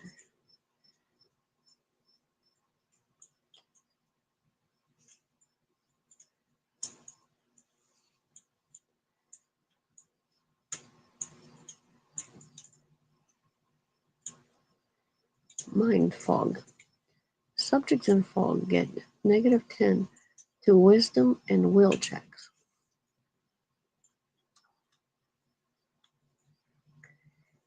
Mirage Arcana has hallucinatory terrain plus structures.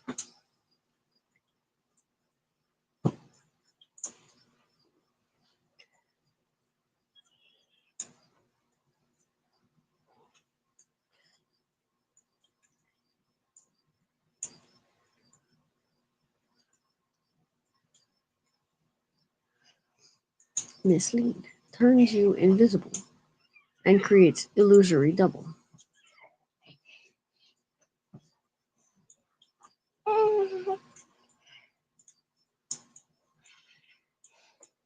Nightmare sends vision dealing 1d10 damage and fatigue. That's spooky.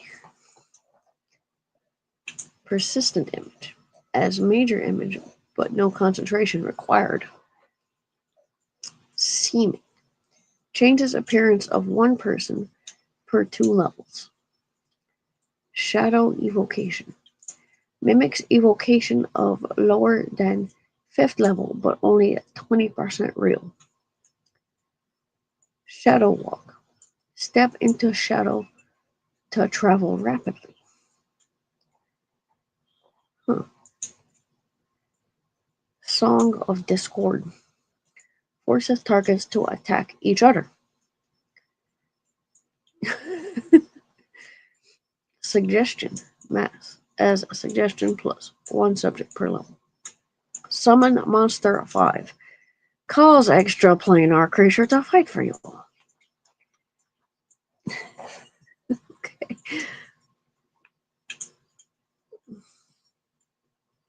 6 level bard spells. Analyze Dwemer. Focus. Reveals magical aspects of subject. Animate objects. Objects attack your foes. Oh, there's one that should be in bold but isn't. Cat's Grace mass as Cat's Grace affects 1 subject per level. Hold on, I won't see Cat's Grace before. Cat's Grace. Subject gains +4 to dexterity for 1 minute per level. Okay. Second level. Cat's Grace. Okay. Okay, yeah, that's all. Alright, I saw it. Subject gains +4. Alright. Cat's Grace mass. Its Cat's Grace affects 1 subject per level. +4 dexterity for 1 minute. Charm Monster mass. As Charm Monster, but all within 30 feet.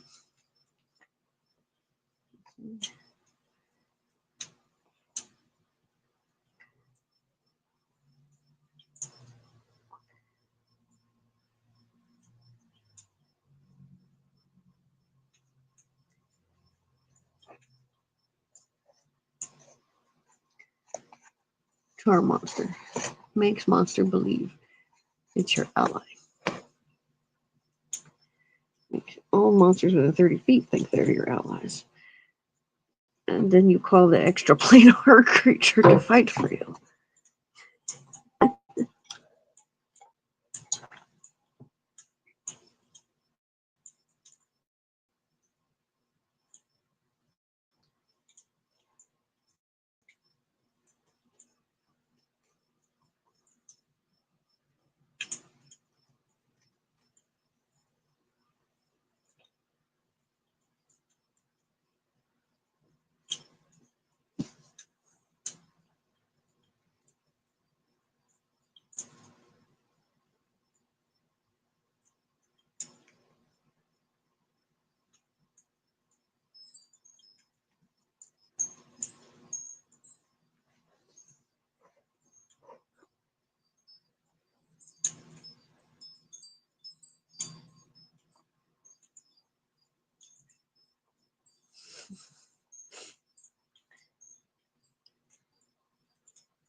Alright, so charm monster mass. Cure moderate wound mass. Cures 2d8 damage plus 1 per level for many creatures. Eagle Splendor mass. As Eagle Splendor affects one subject per level. Eye bite. Target becomes panicked, sickened, and comatose. Comatose.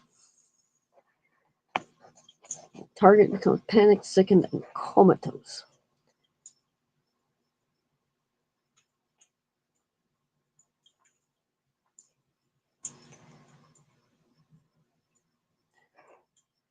Find the path. Shows most direct way to a location. Fox's Cunning mass. As Fox's Cunning affects one subject per level.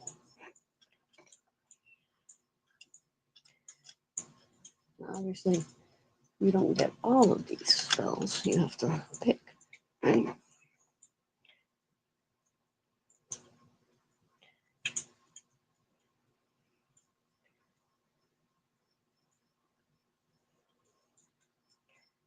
Choose wisely.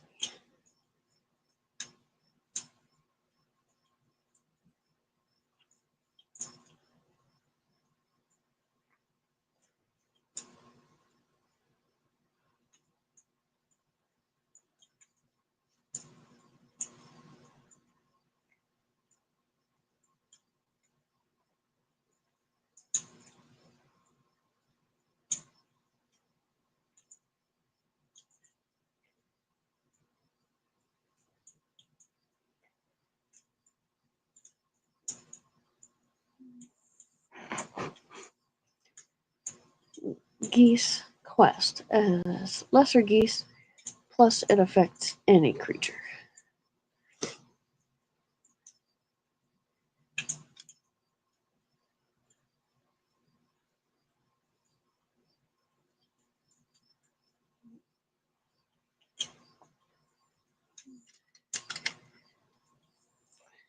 Geese.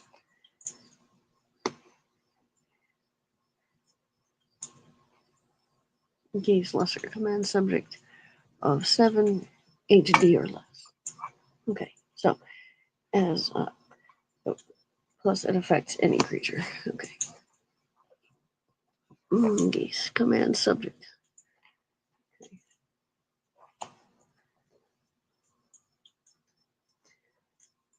Hero's Feast. Food for one creature per level. Cures and grants combat bonuses. Really? Hero's Feast.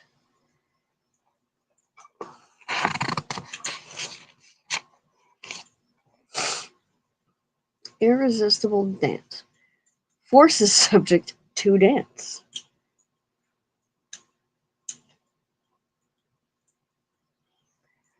Oh, goodness. Forces subject to dance. Permanent image. Includes sight, sound, and smell. Programmed image. Material focus. As major image plus triggered by event. Neat. Project image. Illusory double can talk and cast spells. Scrying greater. As scrying, but faster and longer. Shout greater. Devastating yell deals 10d6 sonic damage. Stuns creatures. Damages objects.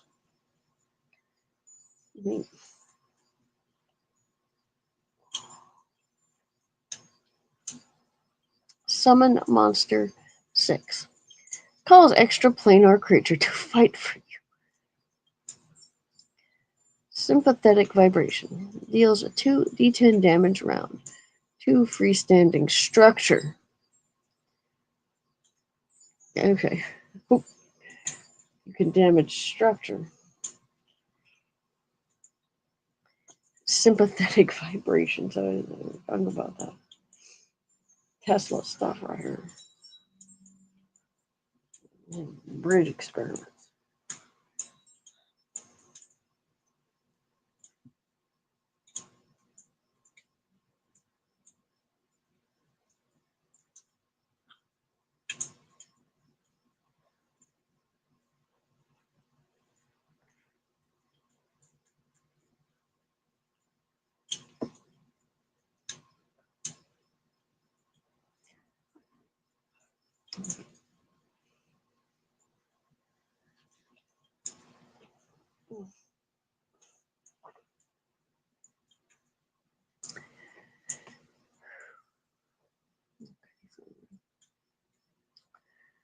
Veil. Changes appearance of group of creatures. And that's it for the bard spells. Change the appearance. They could, a band of bards could veil themselves and change their appearance.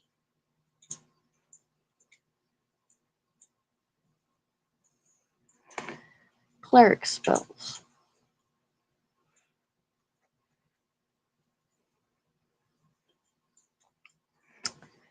Zero level cleric spells. Horizons. Create water. Creates 2 gallons per level of pure water. Cure minor wounds. Cures 1 point of damage. Detect magic. Detects spells and magic items within 60 feet. Detect poison. Detects poison in 1 creature or object. Guidance. +1 on 1 attack roll, saving throw, or skill check. Inflict minor wounds. Touch attack, 1 point of damage. Light. Object shines like a torch. Mending. Mending makes minor repairs on an object. Purify food and drink. Purifies 1 cubic foot. Okay. Purifies 1 cubic foot per level of food or water. Read magic. Read scrolls and spell books. Resistance. Subject gains +1 on saving throws. Virtue. Subject gains 1 temporary hit point. First level cleric spells. Bane. Enemies take -1 on attack rolls and saves against fear.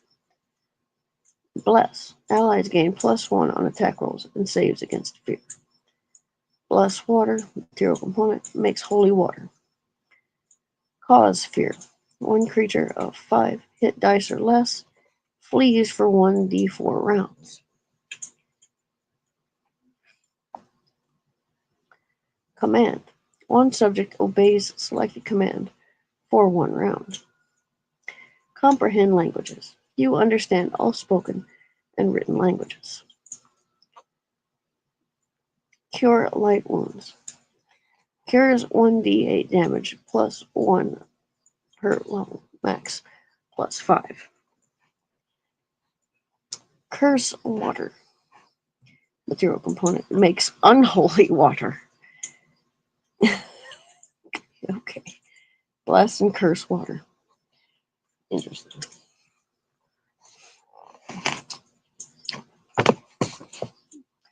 Death Watch. reveals how near death subjects within 30 feet are. Detect chaos, evil, good, law. Reveals creatures, spells, or objects of selected alignment. Okay, so you can say, I want to detect a chaotic creature, and so it will reveal chaotic creatures. Okay. Detect undead. Reveals undead within 60 feet.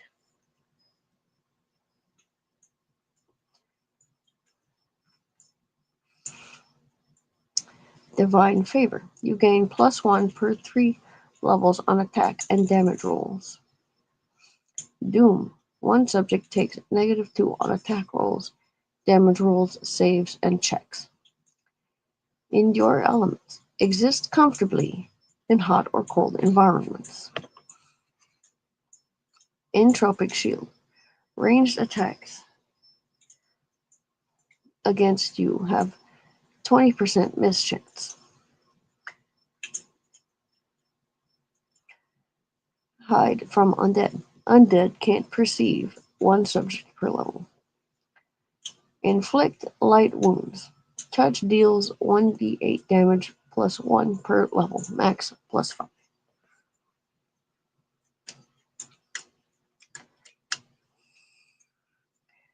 Magic Stone. 3 stones gain +1 on attack. Deal 1d6 +1 damage. Magic Weapon. Weapon gains +1 bonus. Obscuring Mist. Fog surrounds you.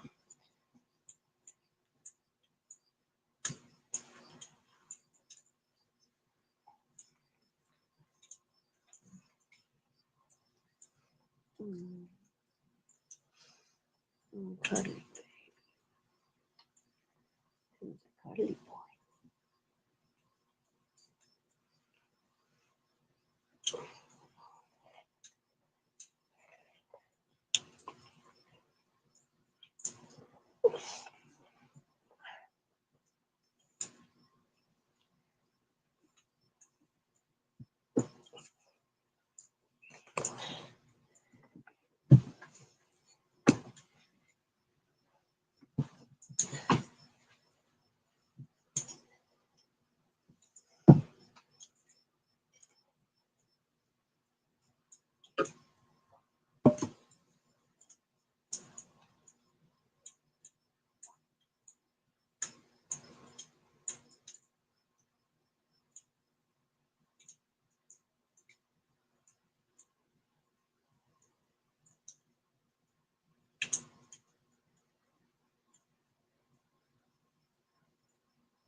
Weapon gains +1 bonus. Obscuring Mist. Fog surrounds you. Protection from chaos, evil, good, or law. +2 to AC and saves. Counter mind control. Hedge out elementals and outsiders. Remove fear. Suppresses fear or gives +4 on saves against fear for one subject +1 per 4 levels. Sanctuary. Opponents can't attack you, and you can't attack. Shield of Faith. Aura grants +2 or higher deflection bonus. Summon Monster 1. Calls extra planar creature to fight for you. Second level cleric spells. Aid +1 on attack rolls and saves against fear. 1d8 temporary hit point +1 per level, max +10. Aligned weapon. Weapon becomes good, evil, lawful, or chaotic. Augury. Material and a focus. Learned whether an action will be good or bad. Interesting. Bear's Endurance. Subject gains +4 to concentration to Constitution. Subject gains +4 to Constitution for 1 minute per level. Bull's Strength. Subject gains +4 to Strength for 1 minute per level. Calm emotions. Calms creatures, negating emotion effects. Consecrate. Material focus. Fills area with positive energy, making undead weaker.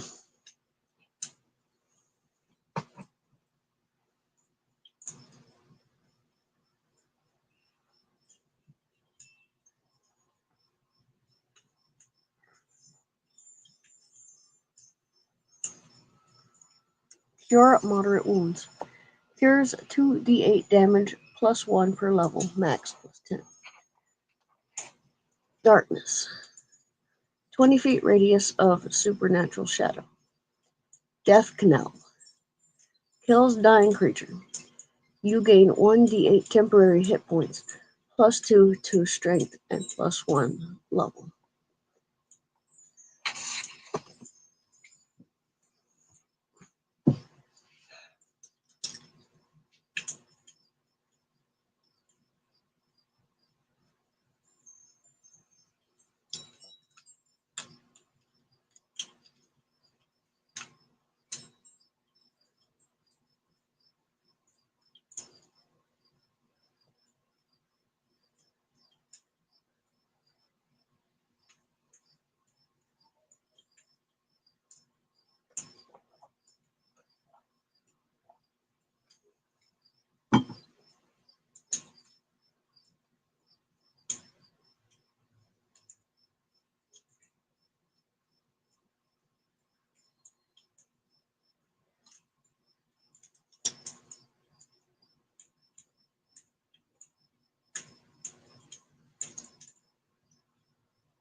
Yeah.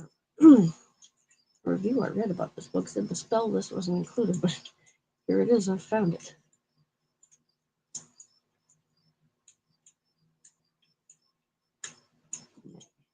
The spell list is right here on page 200, 201, 203, 204, 205.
Death canal. Delay. Quit.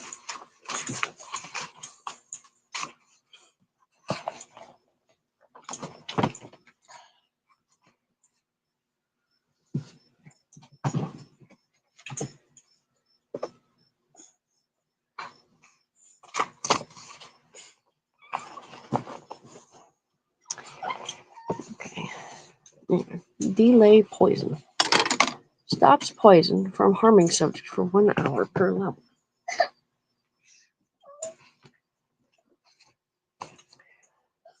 Desecrate.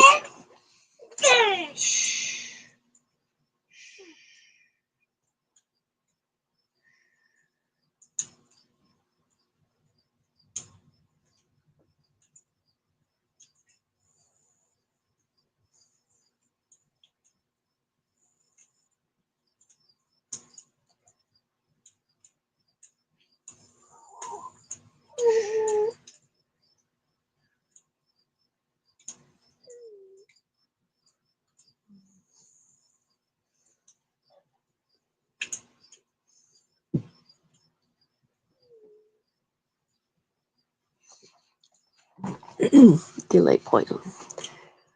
Stops poison from harming subject for 1 hour per level. Bards have that too. Desecrate. Material component. Fills area with negative energy, making undead stronger.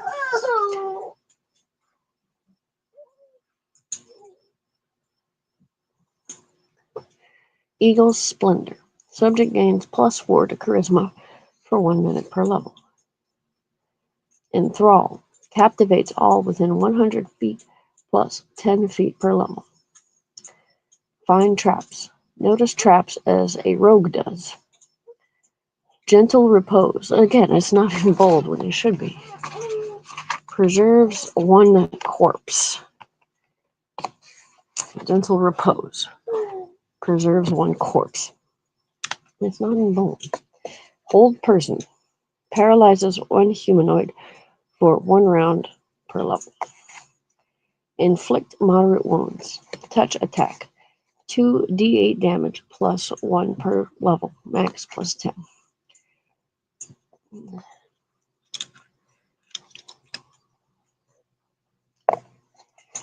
Make whole. Repairs an object. Owl's Wisdom. Subject gains +4 to wisdom for 1 minute per level. Remove paralysis. Freeze 1 or more creatures from paralysis or slow effect. Resist energy. Ignores 10 or more points of damage per attack from specified energy type. Restoration Lesser. Dispels magical ability.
Okay.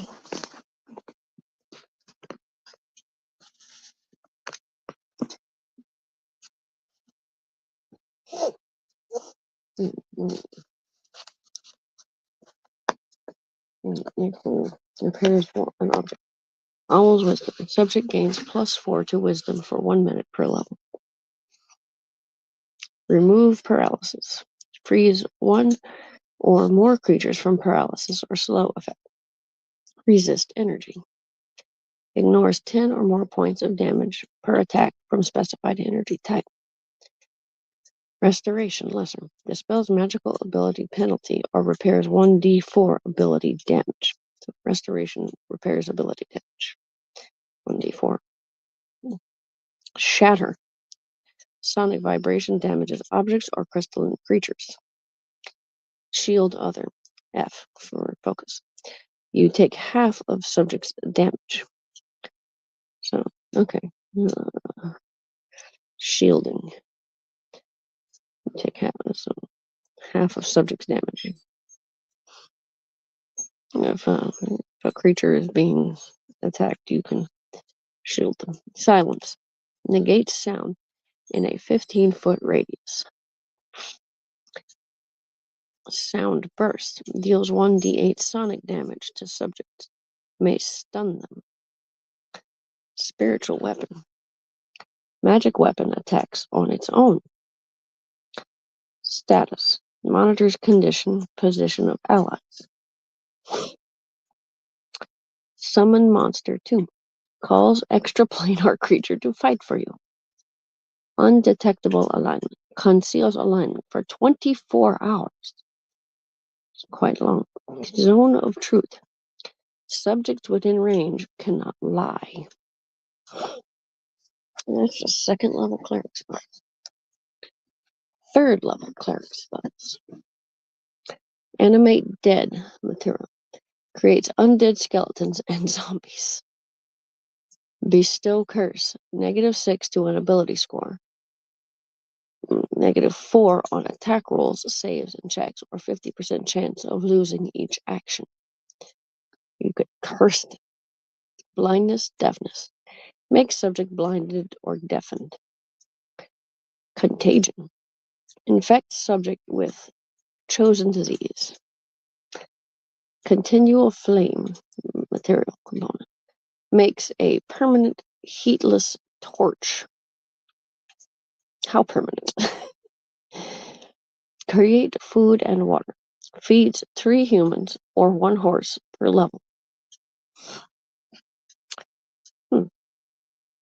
Cure serious wounds. Cures 3d8 damage +1 per level. Max +15. Create food and water should need a component. Daylight. 60-foot radius of bright light.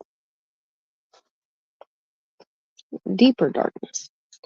Object sheds supernatural shadow in 60-foot radius. Dispel magic. Cancels spells and magical effects. Glyph of warding with a material component. Inscription harms those who pass it. My goodness. Glyph of warding.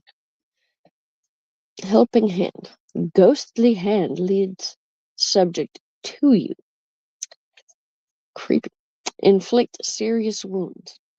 Touch attack. 3d8 damage +1 per level. Max +15. Invisibility purge. Dispels invisibility within a 5-foot per level. Within 5 feet per level. Locate object. Senses direction towards object, specific or type. Magic circle against chaos, evil, good, law. As protection spells, but 10-foot radius and 10 minutes per level. Protection. +2 to AC and saves, counter mind control, hedge out elementals and outsiders. So magic circle. But 10-foot radius, 10 minutes per level. Magic vestment. Armor or shield gains +1 enhancement per 4 levels. Magic vestment. +2.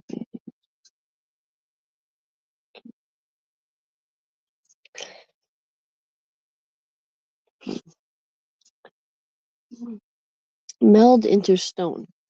You and your gear merge with stone. Seems more like a druid type spell, if you ask me. Anyway. Obscure object.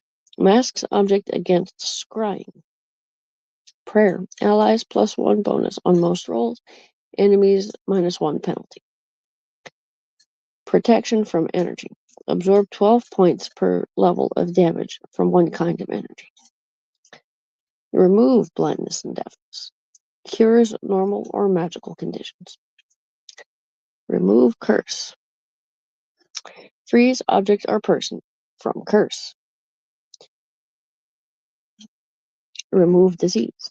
Cures all diseases affecting subject. Searing light. Ray deals 1d8 per 2 levels damage more against undead. Speak with dead. Corpse answers 1 question per 2 levels. Stone shape. Sculpt stone into any shape. Huh.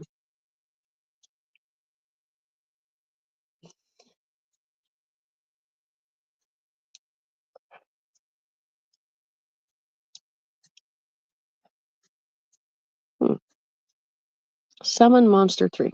Calls extraplanar creature to fight for you. Water breathing. Subjects can breathe underwater. Water walk. Subject treads on water as if solid. Wind wall. Deflects arrows, smaller creatures, and gases. Neat. Fort level cleric spells. Air walk. Subject treads on air as if solid. Climb at 45-degree angle. Control water. Raises or lowers bodies of water. Cure critical wounds. Cures 4d8 damage +1 per level, max +20. Death ward. Grants immunity to death spells and negative energy effects. Dimensional anchor. Bars extra dimensional movement. What? Discern lies. Reveals deliberate falsehoods. What about that bard spell? Does it counter the bard spell? Maybe you need to roll. Dismissal. Forces a creature to return to native plane. Yeah, when you call the extraplanar deity to fight for you, how long does it hang out? Divination. Material component. Provides useful advice for specific proposed actions. Divine power. You gain attack bonus +6 to strength and 1 hit point per level. Freedom of movement. Subject moves normally despite impediments. Giant vermin. Turn centipedes, scorpions, or spiders into giant vermin. Imbue with spell ability. Transfer spells to subject. Okay. Inflict critical wounds. Touch attack. 4d8 damage +1 per level. Max +20. Imbue with spell ability. Transfer spells to subject. Magic weapon. Greater. +1 bonus per 4 levels. Max +5. Neutralize poison. Immunizes subject against poison. Detoxifies venom in or on subject. Planar ally. Lesser. X. What was that X again?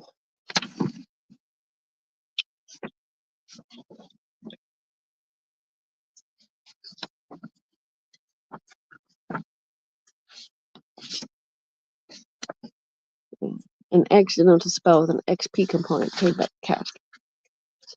Okay, so planar ally. Lesser than an experience component. Exchange services with a 6 HD extra planar creature.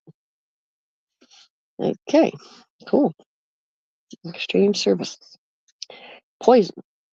Touch deals 1d10 constitution damage. Repeats in 1 minute. Repel vermin. Insects, spiders, and other vermin stay 10 feet away. Restoration. M. Material component. Restores level and ability score drains. Sending. Delivers short message anywhere instantly. Spell immunity. Subject is immune to 1 spell per 4 levels. Summon monster 4. Calls extraplanar creature to fight for you. Tongues. Speak any language. Dismissals appear. Bards didn't seem to have dismissal. And a bunch of these are like the same spells as what the bard has. So if I were to write all of these on like index cards, I wouldn't write the repeating ones unless there was a difference.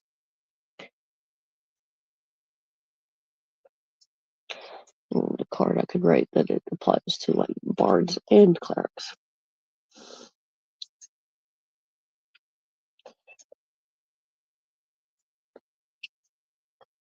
Fifth level cleric spells. Atonement. F and X. So focus and experience cost. Removes burden of misdeeds from subject. Atonement. Break enchantment. Frees subjects from enchantments, alterations, curses, and petrification. That's good. Command greater. As command, but affects 1 subject per level. Commune.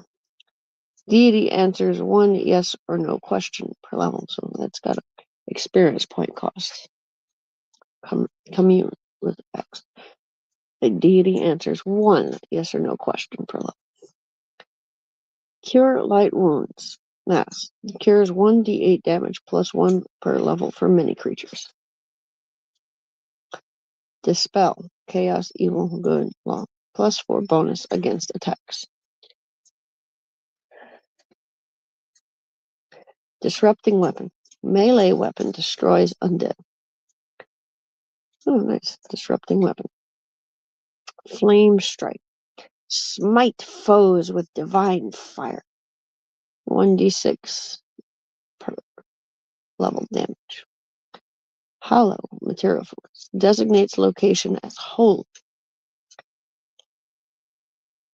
Inflict light wounds. Mass. Deals 1d8 damage plus 1 per level to many creatures. Insect plague. Locust swarms attack creatures. You can summon locusts. Mark of Justice. Designates action that will trigger curse on subject. Plane shift. Focus. As many as 8 subjects travel to another plane. Wow.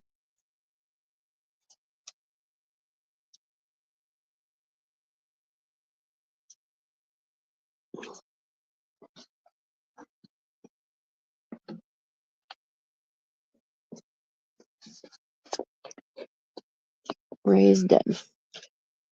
Material component. Restores life to subject who died as long as 1 day per level ago. So raise dead. So if your level 2 elf died a day ago, you can restore them. Righteous might. Your size increases and you gain combat bonuses. Wow, cool. Scrying.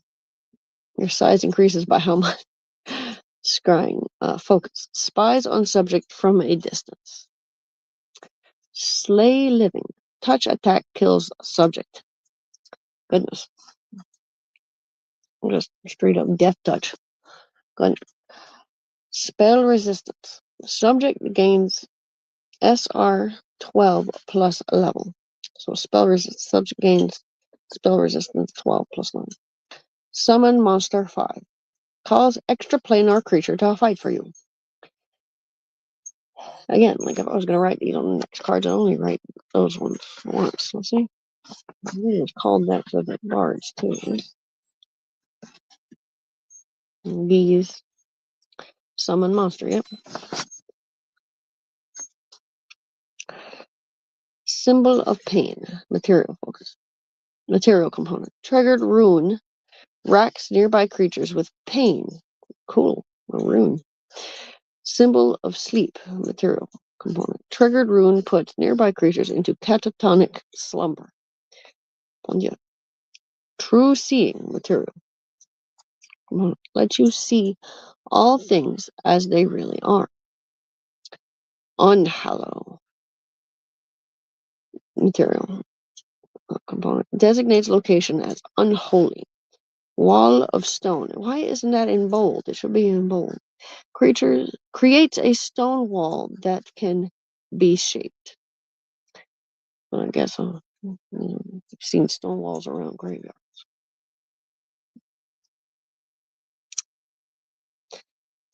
Sixth level cleric spells. Animate objects. Objects attack your foes. Anti-life shell. 10-foot field hedges out living creatures. Banishment. Banishes 2 hit dice per level of extraplanar creatures. What if an evil cleric was fighting a bard? Or a good cleric fighting an evil bard? Bear's endurance. Mass. As bear's endurance affects 1 subject per level. Blade barrier. Wall of blades. Deals 1d6 per level damage. Wall of blades. Interesting.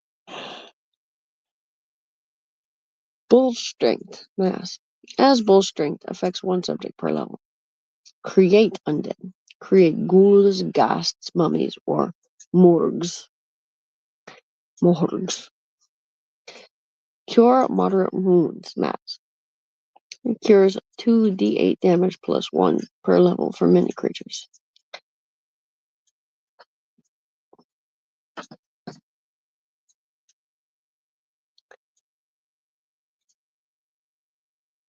It only goes up to 6 levels for bard spells.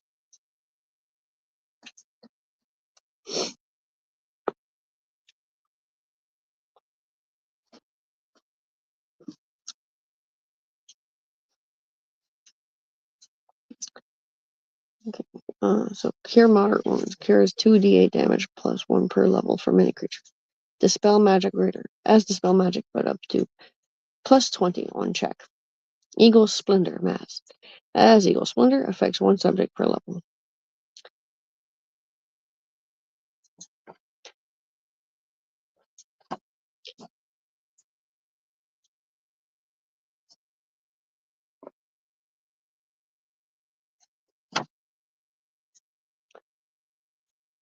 Eagle splendor. Subject gains plus 4 to charisma for 1 minute per level. So mass effect of eagle splendor plus 4 to charisma.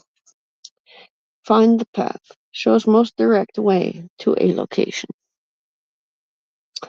Forbiddance. Material point. Blocks planar travel. Damages creatures of different alignment. Geese / quest. Has lesser geese, plus it affects any creature.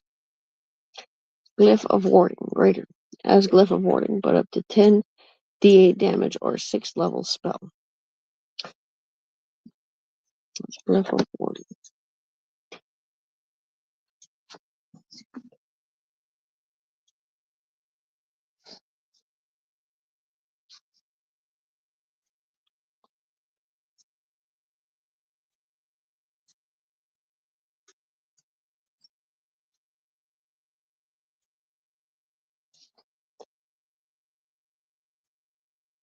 Glyph of warning. Inscription harms those who pass it.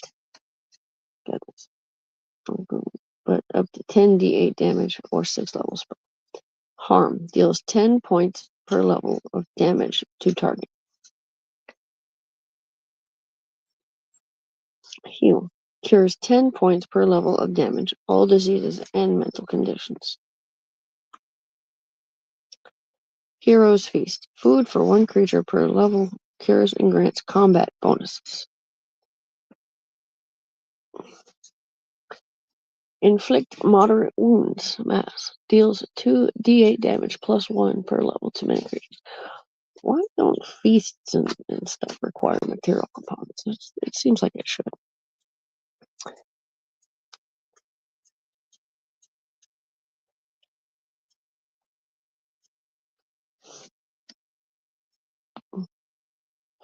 You just need to turn a couple fish into like a whole meal for everyone. So he needed the fish, though, right?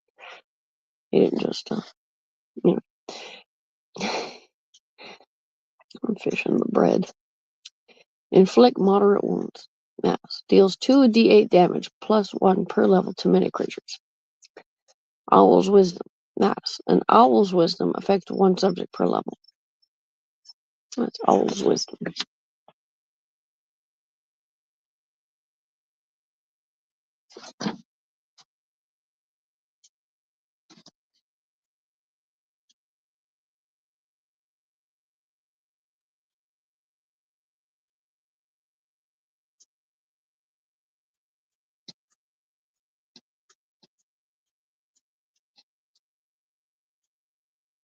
The subject gains plus 4 to Wisdom for 1 minute per level.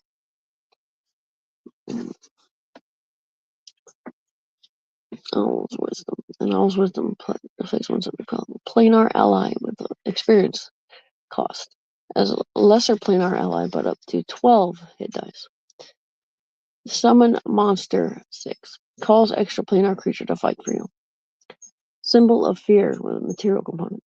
Triggered rune panics nearby creatures. Symbol of Persuasion. Material component. Triggered rune charms nearby creatures. Undeath to Death. Material component. Destroys 1d4 hit dice per level of undead. Max 20d4. 20d4. What? Windwalk. You and your allies turn vaporous and travel fast. Word of Recall. Teleport you back to designated place. Wow, how about that? 7th level cleric spells. Blasphemy. Kills, paralyzes, weakens, or dazes non-evil subjects. Control weather. Changes weather in local area. Cure serious wounds. Mass. Cures 3d8 damage plus 1 level for many creatures. Destruction. Focus. Kills subject and destroys remains. Oh my. Dictum. Kills, paralyzes, slows, or deafens non-lawful subjects. Ethereal Jaunt. You become ethereal for 1 round per level. Holy Word. Kills, paralyzes, blinds, or deafens non-good subjects. Inflict serious wounds. Mass. Deals 3d8 damage plus 1 per level to many creatures. Refuge. Material. Alters item to transport its possessor to you.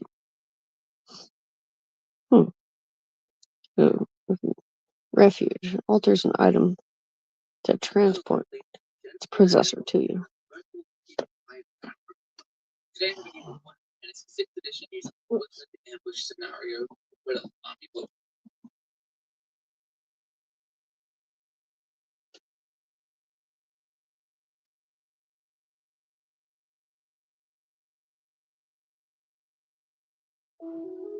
Have you ever felt like the world's getting a little darker? Maybe that your own life feels that way too. Like a lot of us have.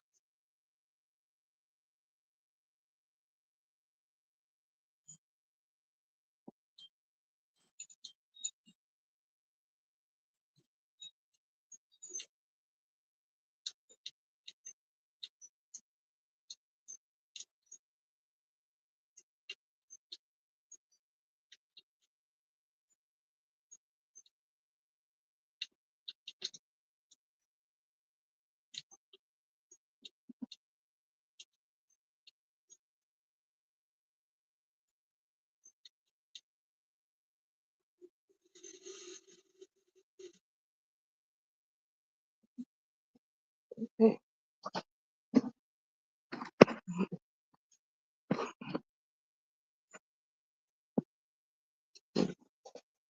Dictum, ethereal joint. You become ethereal for 1 round per level. Holy word. Kills, paralyzes, blinds, or deafens. Non-good subject.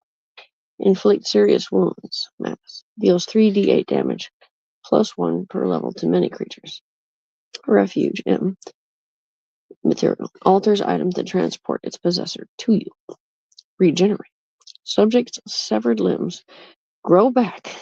Cures 4d8 damage. +1 per level. Max +35. Repulsion. Creatures can't approach you. Restoration. Greater. Experience cost. As restoration plus restores all levels and ability scores. Resurrection. Material component. Fully restore dead subject. 7th level clerk.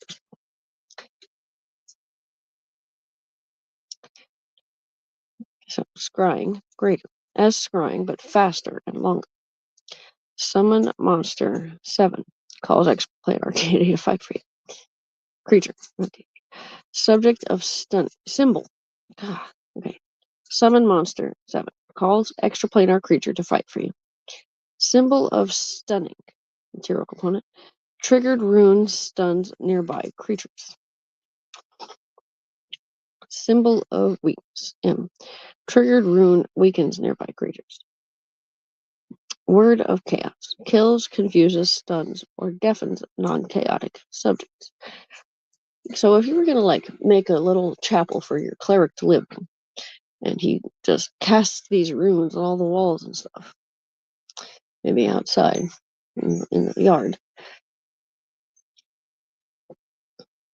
could probably use glow-in-the-dark paint to put the runes so that you'd have to have a black light to see them. Be a cool idea. Build a little chapel for a cleric to live in. 8th level cleric spells. Anti-magic field. Negates magic within 10 feet. Probably would cast that on his room. Cloak of Chaos. This is 8th level cleric spells. Anti-magic field. Negates magic within 10 feet. Cloak of Chaos. Focus. +4 to AC. +4 resistance. And SR.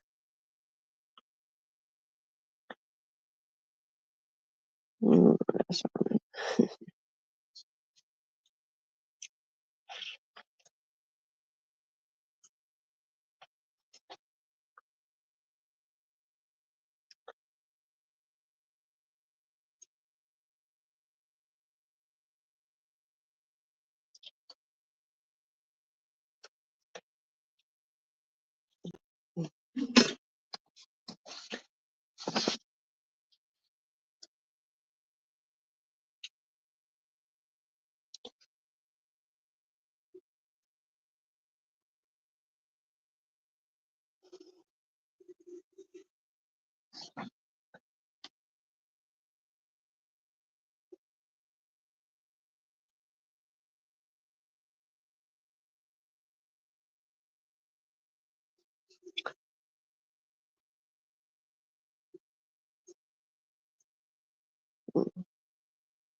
Turn 8. Cloak of Chaos. +4 to AC, +4 resistance, and SR 25 against lawful spells. Spell resistance. Create greater undead. Material component. Create shadows, wraiths, specters, or devourers. Cure critical wounds. Max. Cures 4d8 damage +1 per level for many creatures. Dimensional lock. Teleportation and interplanar travel blocked for 1 day per level. Discern location. Reveals exact location of creature or object. Earthquake. Increased tremor shakes 5 foot per level radius. Intense tremor shake, so you could make a damn earthquake. Firestorm deals 1d6 per level of fire damage. Holy aura. Focus. +4 to AC, +4 resistance, and spell resistance 25 against evil spells.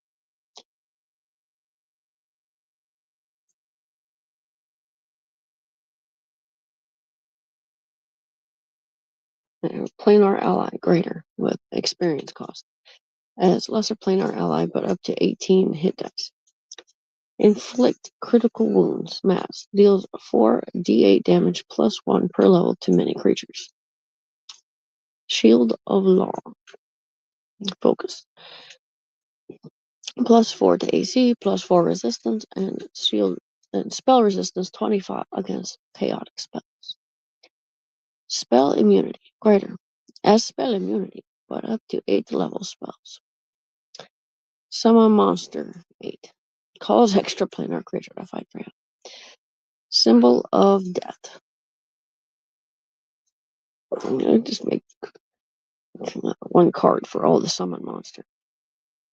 They don't seem to have any difference.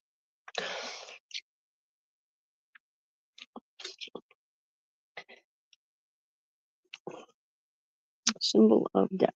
Triggered rune slays nearby creatures. Symbol of insanity. Okay, so symbol of death, material component. Triggered rune slays nearby creatures. Symbol of insanity, material. Triggered rune renders nearby creatures insane. Unholy aura. Focus. +4 to AC, +4 resistance, and spell resistance 25 against good spells. I don't know if you're gonna make a card that is all the summon monster. To shuffle.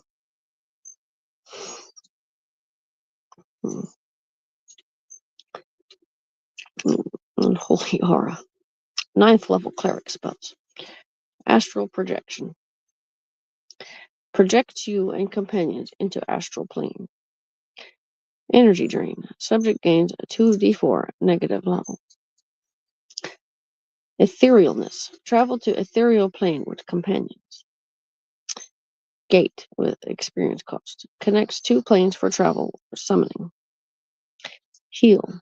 Mass. As heal, but with several subjects. Implosion. Kills 1 creature per round. Miracle with an experience component. Requests a deity's intercession. Soulbind. Focus. Traps newly dead soul to prevent resurrection. Good. Storm of Vengeance. Storm rains acid, lightning, and hail on you. Subject. Okay. Summon monster 9. Calls extraplanar creature to fight for you. True resurrection material. Component. As resurrection plus remains aren't needed. You can true resurrection somebody whose corpse has been lost.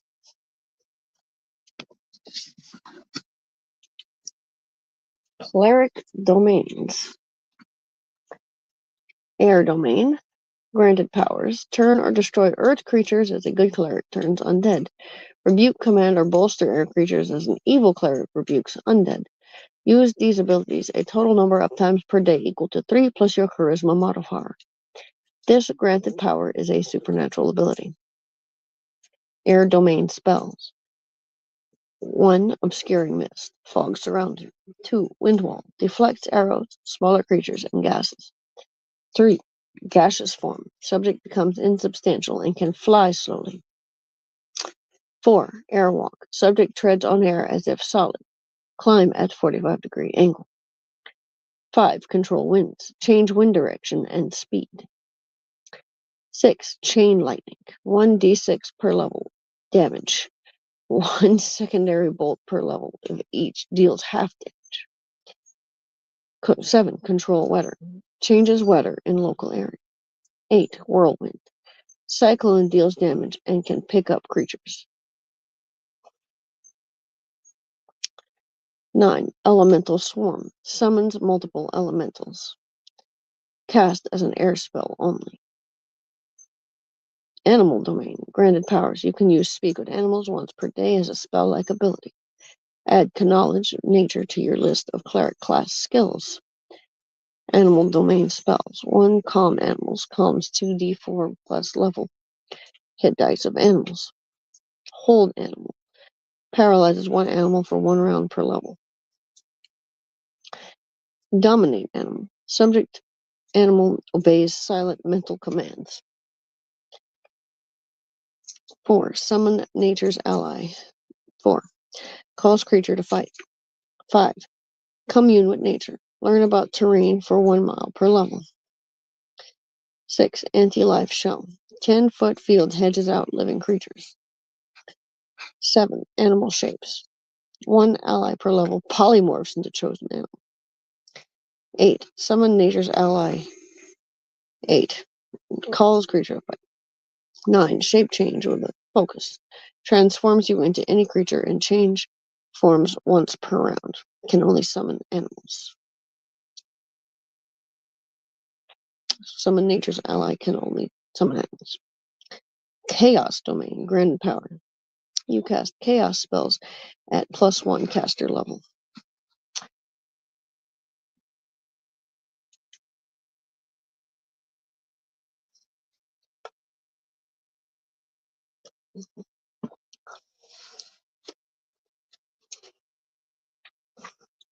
Chaos domain spells.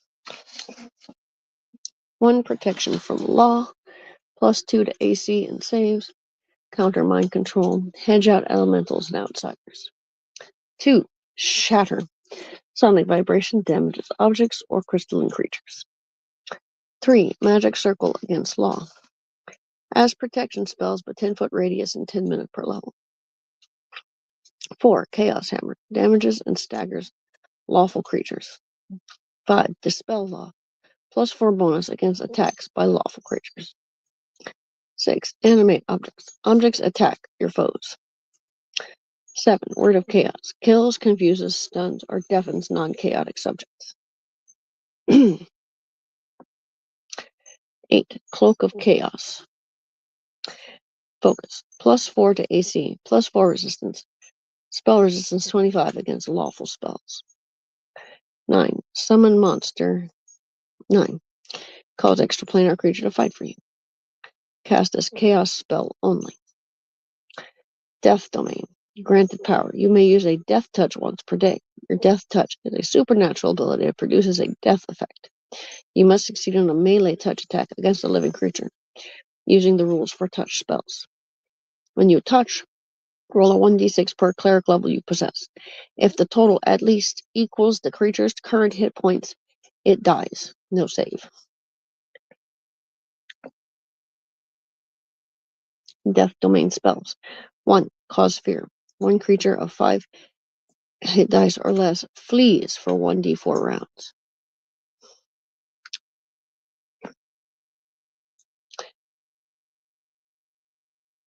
Death knell. Kill dying creature and gain 1d8 temporary hit points, +2 to strength and +1 caster level. 3. Animate dead. Material. Creates undead skeletons and zombies. 4. Death ward. Grants immunity to death spells and negative energy effects. 5. Slay living. Touch attack kills subject. 6. Create undead. Material. Create ghouls, ghasts, mummies, or morgs. 7. Destruction. Focus. Kills subject and destroys remains. 8. Create greater undead. Material. Create shadows, wraiths, specters, R devourers. It's just the letter R. It's definitely a typo right here. Page 208. Typo. R devourers. I should probably say and.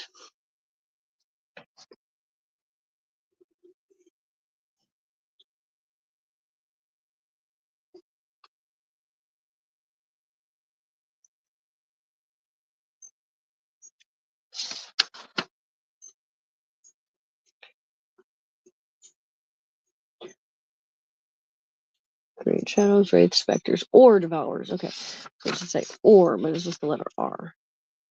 Or.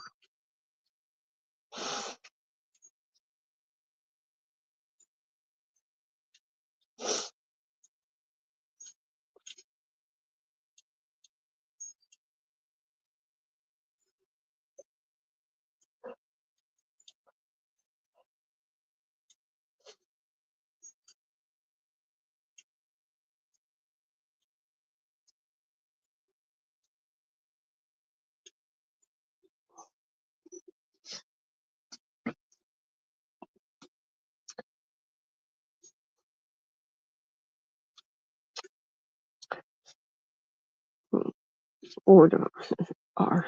It should say or. Anyway. 9. Wail of the Banshee. Kills 1 creature per level. Wail of the Banshee. Okay.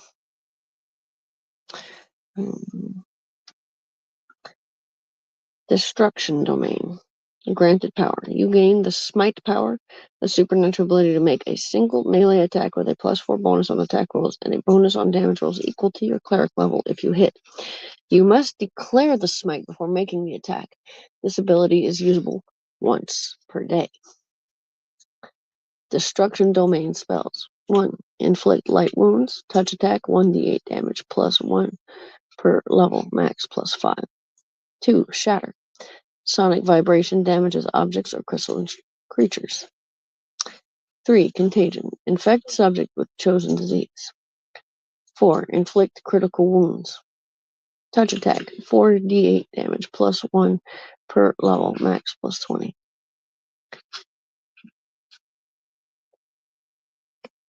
5. Inflict light wounds. Mass. It deals 1d8 damage +1 per level to any creatures. 6. Harm. Deals 10 points per level damage to a target.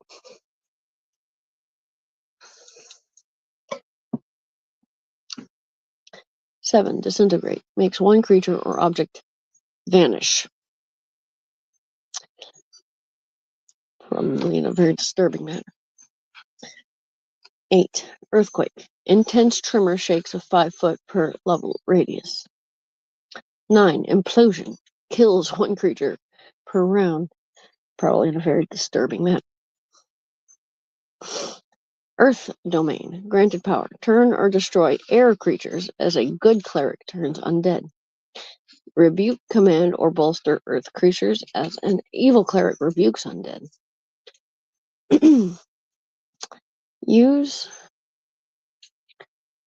Says Earth Domain. Rebuke, command, or bolster earth creatures. Turn or destroy air creatures.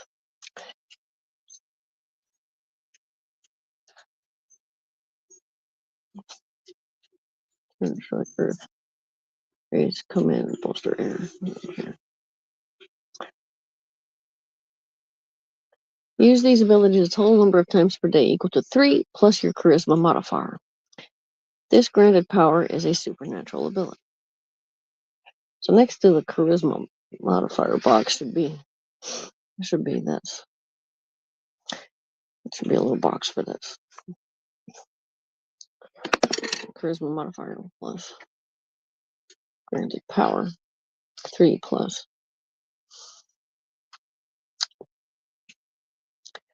Earth Domain spells. 1. Magic Stone. 3 stones become +1 projectiles. 1d6 +1 damage. 2. Soften earth and stone. Turn stone to clay or dirt to sand or mud. 3. Stone shape. Sculpt stone into any shape. 4. Spike stones. Creates creatures in area take 1d8 damage. May be load. 5. Wall of stone. Creates a stone wall that can be shaped. 6. Stone skin. Material. Ignore 10 points of damage per attack. 7. Earthquake. Intense tremor shakes 5 foot per level radius. 8. Iron body. Your body becomes living iron. 9. Elemental swarm. Cast as an earth spell only. Summons multiple elementals.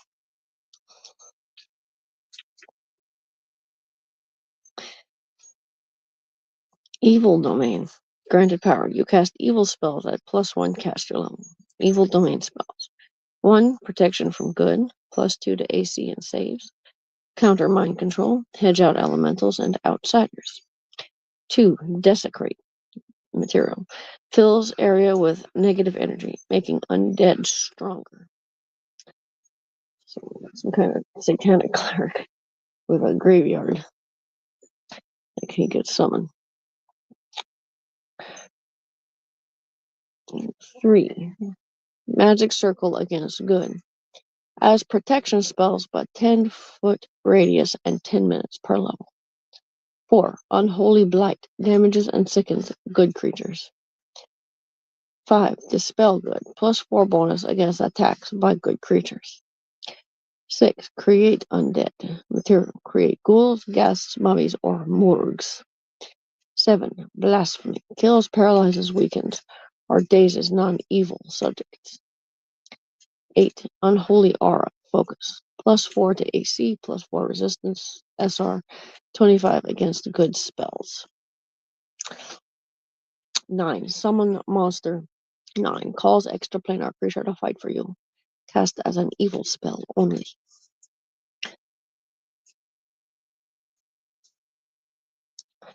Fire domain. Granted power. Turn or destroy water creatures as a good cleric turns undead. Rebuke, command, or bolster fire creatures as an evil cleric rebukes undead. Use these abilities a total number of times per day equal to 3 plus your charisma modifier. Fire domain. This granted power is a supernatural ability. Fire domain spells. 1. Burning hands. 1d4 level. Fire damage. Max 5d4. 2. Produce flame. 1d6 damage +1 per level. Touch or thrown. 3. Resist energy. Resist cold or fire only. Ignores 10 or more points of damage per attack from a specified energy type. 4. Wall of fire. Deals 2d4 fire damage out to 10 foot and 1d4 out to 20 foot. Passing through wall deals 2d6 damage +1 level. 1 per level.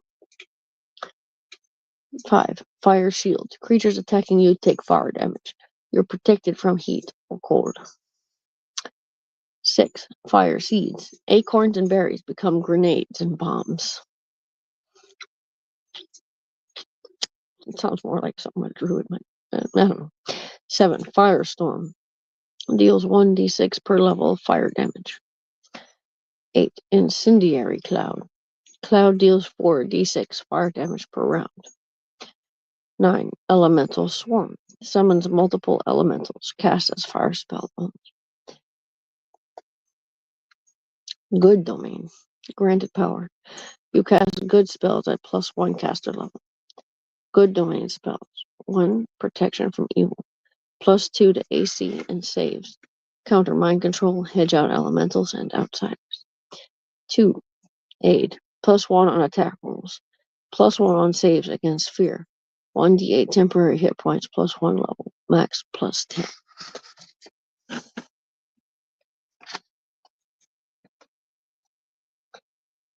3. Magic circle against evil.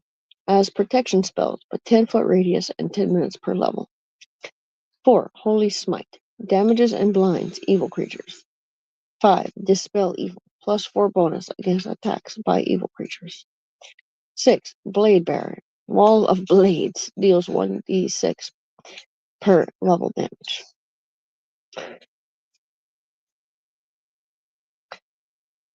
7. Holy word. Focus. Kills, paralyzes, slows, or deafens non-good subjects. 8. Holy aura.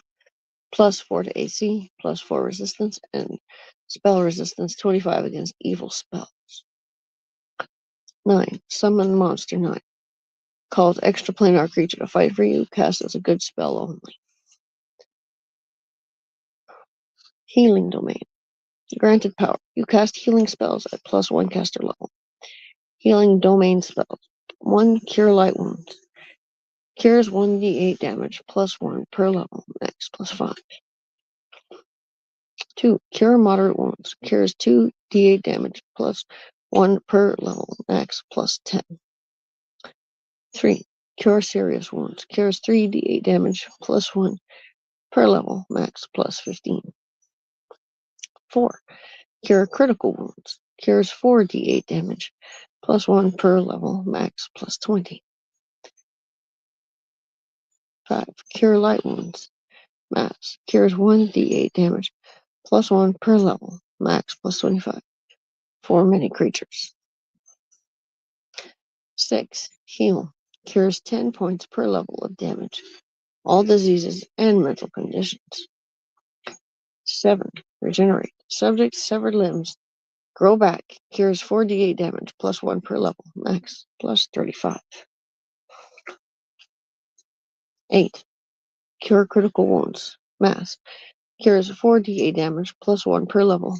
Max plus 40. For many creatures. 9. Heal. Mass. As heal, but with several subjects.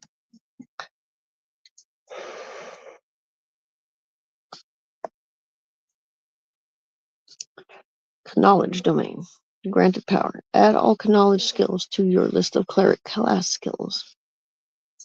Your cast divination spells at plus 1 caster level. Knowledge domain spells. 1. Detect secret doors. Reveals hidden doors within 60 feet. 2. Detect thoughts. Allows listening to surface thoughts. 3. Clairaudience, clairvoyance. Hear or see at a distance for 1 minute per level. 4. Divination. Material. Provides useful advice for specific proposed actions. 5. True seeing. M. For material. Lets you see all things as they really are.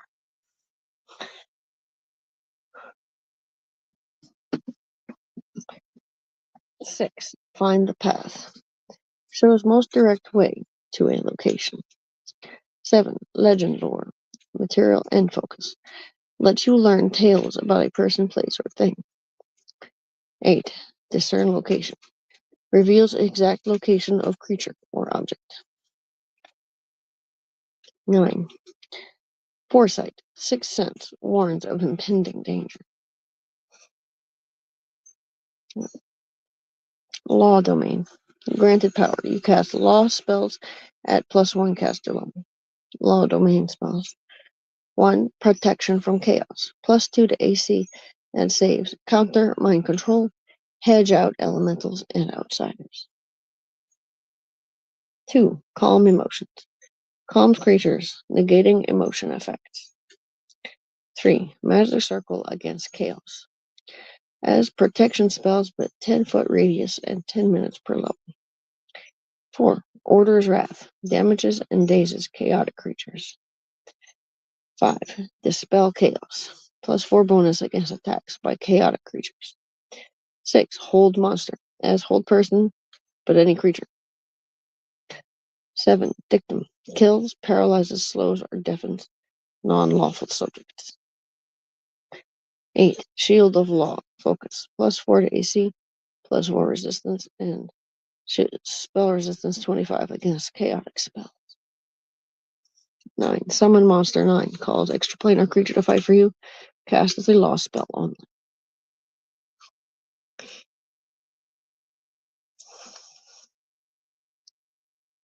Luck domain. Granted power. You gain the power of good fortune, which is usable once per day. This extraordinary ability allows you to re-roll one roll that you have just made before the DM declares whether the roll results in success or failure. You must take the result of the re-roll even if it's worse than the original roll. Luck domain spells. 1. Entropic shield. Ranged attacks against you have a 20% miss chance. 2. Aid. Plus 1 on attack rolls.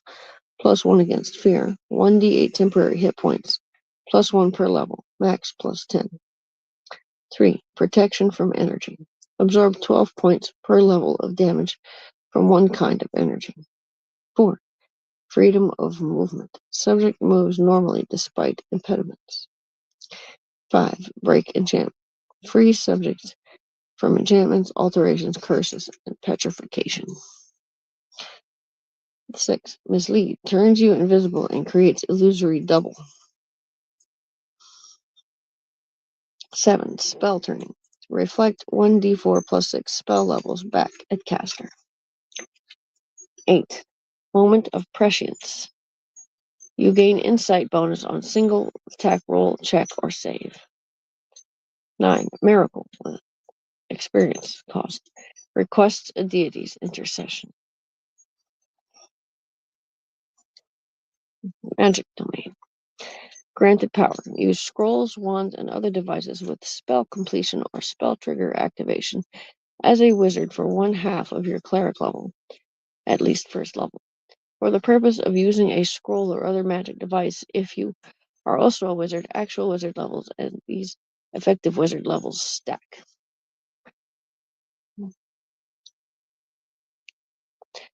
Magic domain spells. 1. Magic aura. Alters objects' magic aura. 2. Identify. Determines properties of magic item. 3. Dispel magic. Cancels magical spells and effects. 4. Imbue with spell ability. Transfer spells to subject. 5. Spell resistance. Subject gains spell resistance 12 plus level. 6. Anti-magic field. Negates magic within 10 feet. 7. Spell turning. Reflect 1d4 plus 6 spell levels back at caster. 8. Protection from spells, material, and focus. Confers plus 8 resistance bonus. 9. Mage's disjunction. Dispels magic. Disenchants magic items. Interesting. Plant domain. Granted powers. Rebuke or command plant creatures as an evil cleric rebukes or commands undead. Use this ability a total number of times per day equal to 3 plus your charisma modifier. This granted power is a supernatural ability. Add knowledge nature to your list of cleric class skills. Plant domain spells. 1. Entangle. Plants entangle everyone in 40-foot radius. 2. Bark skin. Grants +2 or higher enhancement to natural armor. 3. Plant growth. Grows vegetation, improves crops. 4. Command plants. Sway the actions of one or more plant creatures. 5. Wall of thorns. Thorns damage anyone who tries to pass. 6. Repel wood. Pushes away wooden objects. 7. Animate plants. One or more trees animate and fight for you. 8. Control plants. Control actions of one or more plant creatures. 9. Shambler. Summons 1d4 plus 2 shambling mounds to fight for you. Ugh, shambling mounds. The cleric must fight that dragon. We'll have to summon shambling mounds to fight the dragon's shambling mounds. I think the dragon should be an evil cleric.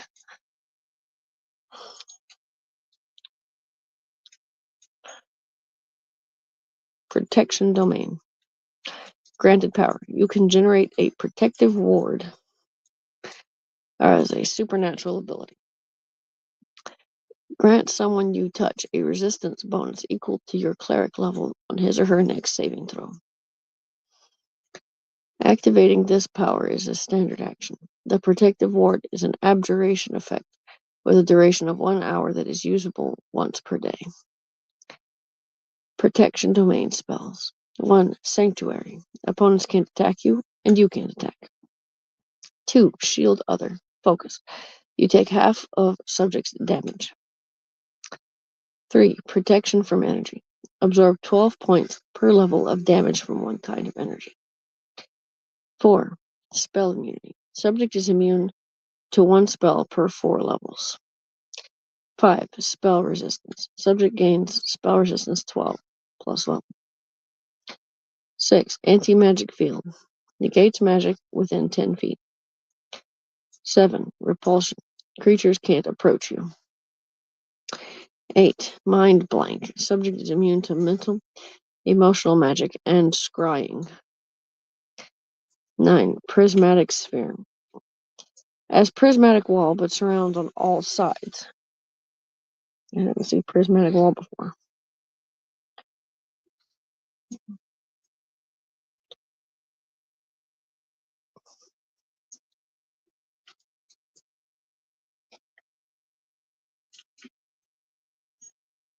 Okay. Strength domain. Granted power. You can perform a feat of strength as a supernatural ability. You gain an enhancement bonus to strength equal to your cleric level. Activating the power is a free action, and the power lasts 1 round, and it is usable once per day. Strength domain spells. 1. Enlarge person. Humanoid creature doubles in size. 2. Bull strength. Subject gains +4 to strength for 1 minute per level. 3. Magic vestment. Armor or shield gains +1 enhancement per 4 levels. 4. Spell immunity. Subject is immune to 1 spell per 4 levels. 5. Righteous might. Your size increases and you gain combat bonuses. 6. Stone skin material component. Ignore 10 points of damage per attack. 7. Grasping hand. Large hand provides cover, pushes, or grapples. 8. Clenched fist. Large hand provides cover, pushes, or attacks your foes. 9. Crushing hand. Large hand provides cover, pushes, or crushes your foes. Okay. Sun domain. Granted power. Once per day, you can perform a greater turning against undead in place of a regular turn. The greater turning is like a normal turning, except that the undead creatures that would be turned are destroyed instead.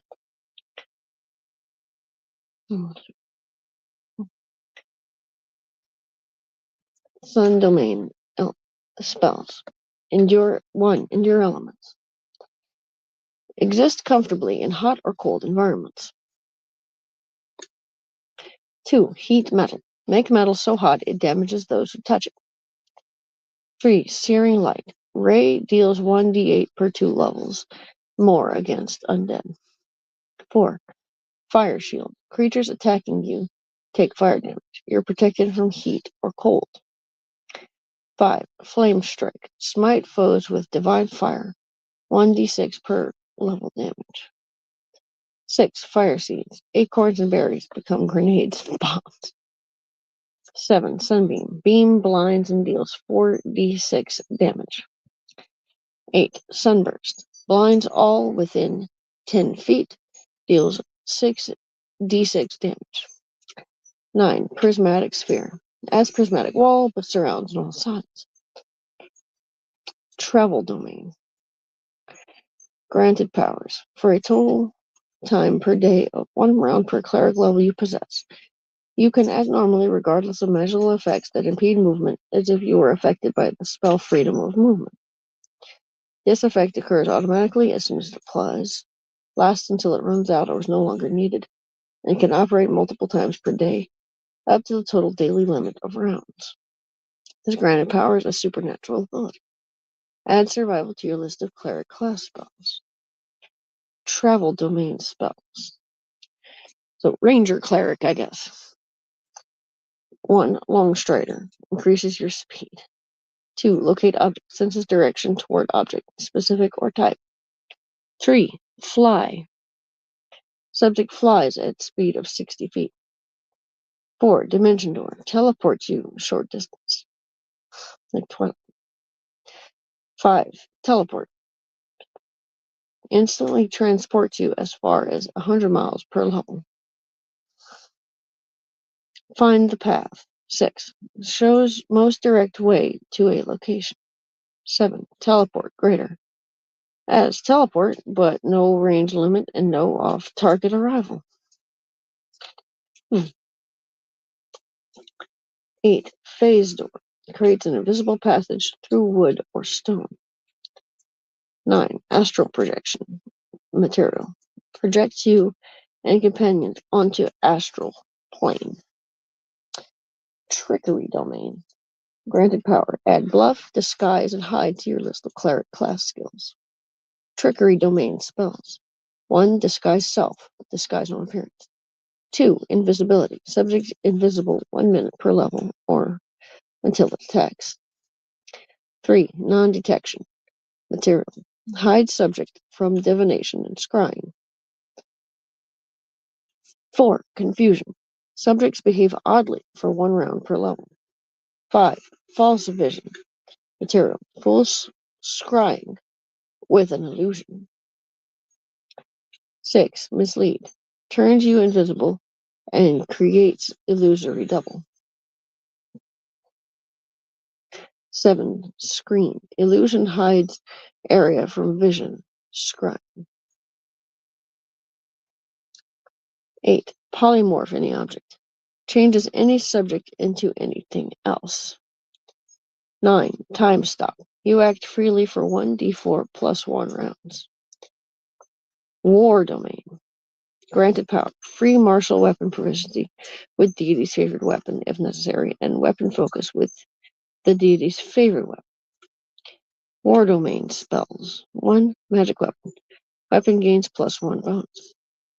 2. Spiritual weapon. Magical weapon attacks on its own. 3. Magic vestment. Armor or shield gains plus 1 enhancement per 4 levels.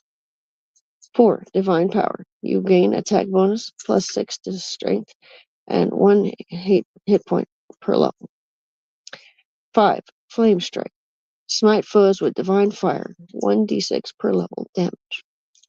6. Blade barrier. Wall of blades deals 1d6 per level damage. 7. Power word blind. Blinds creature with 200 HP or less. 8. Power word stun. Stuns creature with 150 HP or less. 9. Power word kill. Kills creature with 100 hit points or less. War domain. And then last is water domain. Granted power. Turn or destroy fire creatures as a good cleric turns undead. Rebuke, command, or bolster water creatures as an evil cleric rebukes undead. Use these abilities a total number of times per day equal to 3 plus your charisma modifier. This granted power is a supernatural ability. Water domain spells. 1. Obscuring mist. 1. Obscuring mist. Fog surrounds you. 2. Fog cloud. Fog obscures vision. 3. Water breathing. Subjects can breathe underwater. 4. Control water. Raises or lowers bodies of water.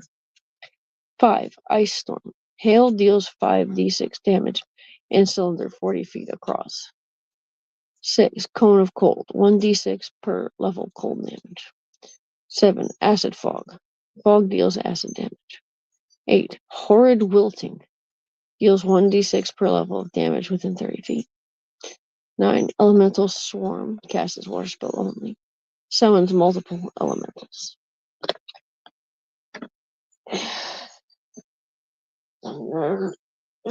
Is 213 is the end of cleric spells. And next is druid spells, but I really have to go get more coffee and just talk. And go make breakfast and stuff. It's time. So I've been really looking forward to reading druid spells. Of course.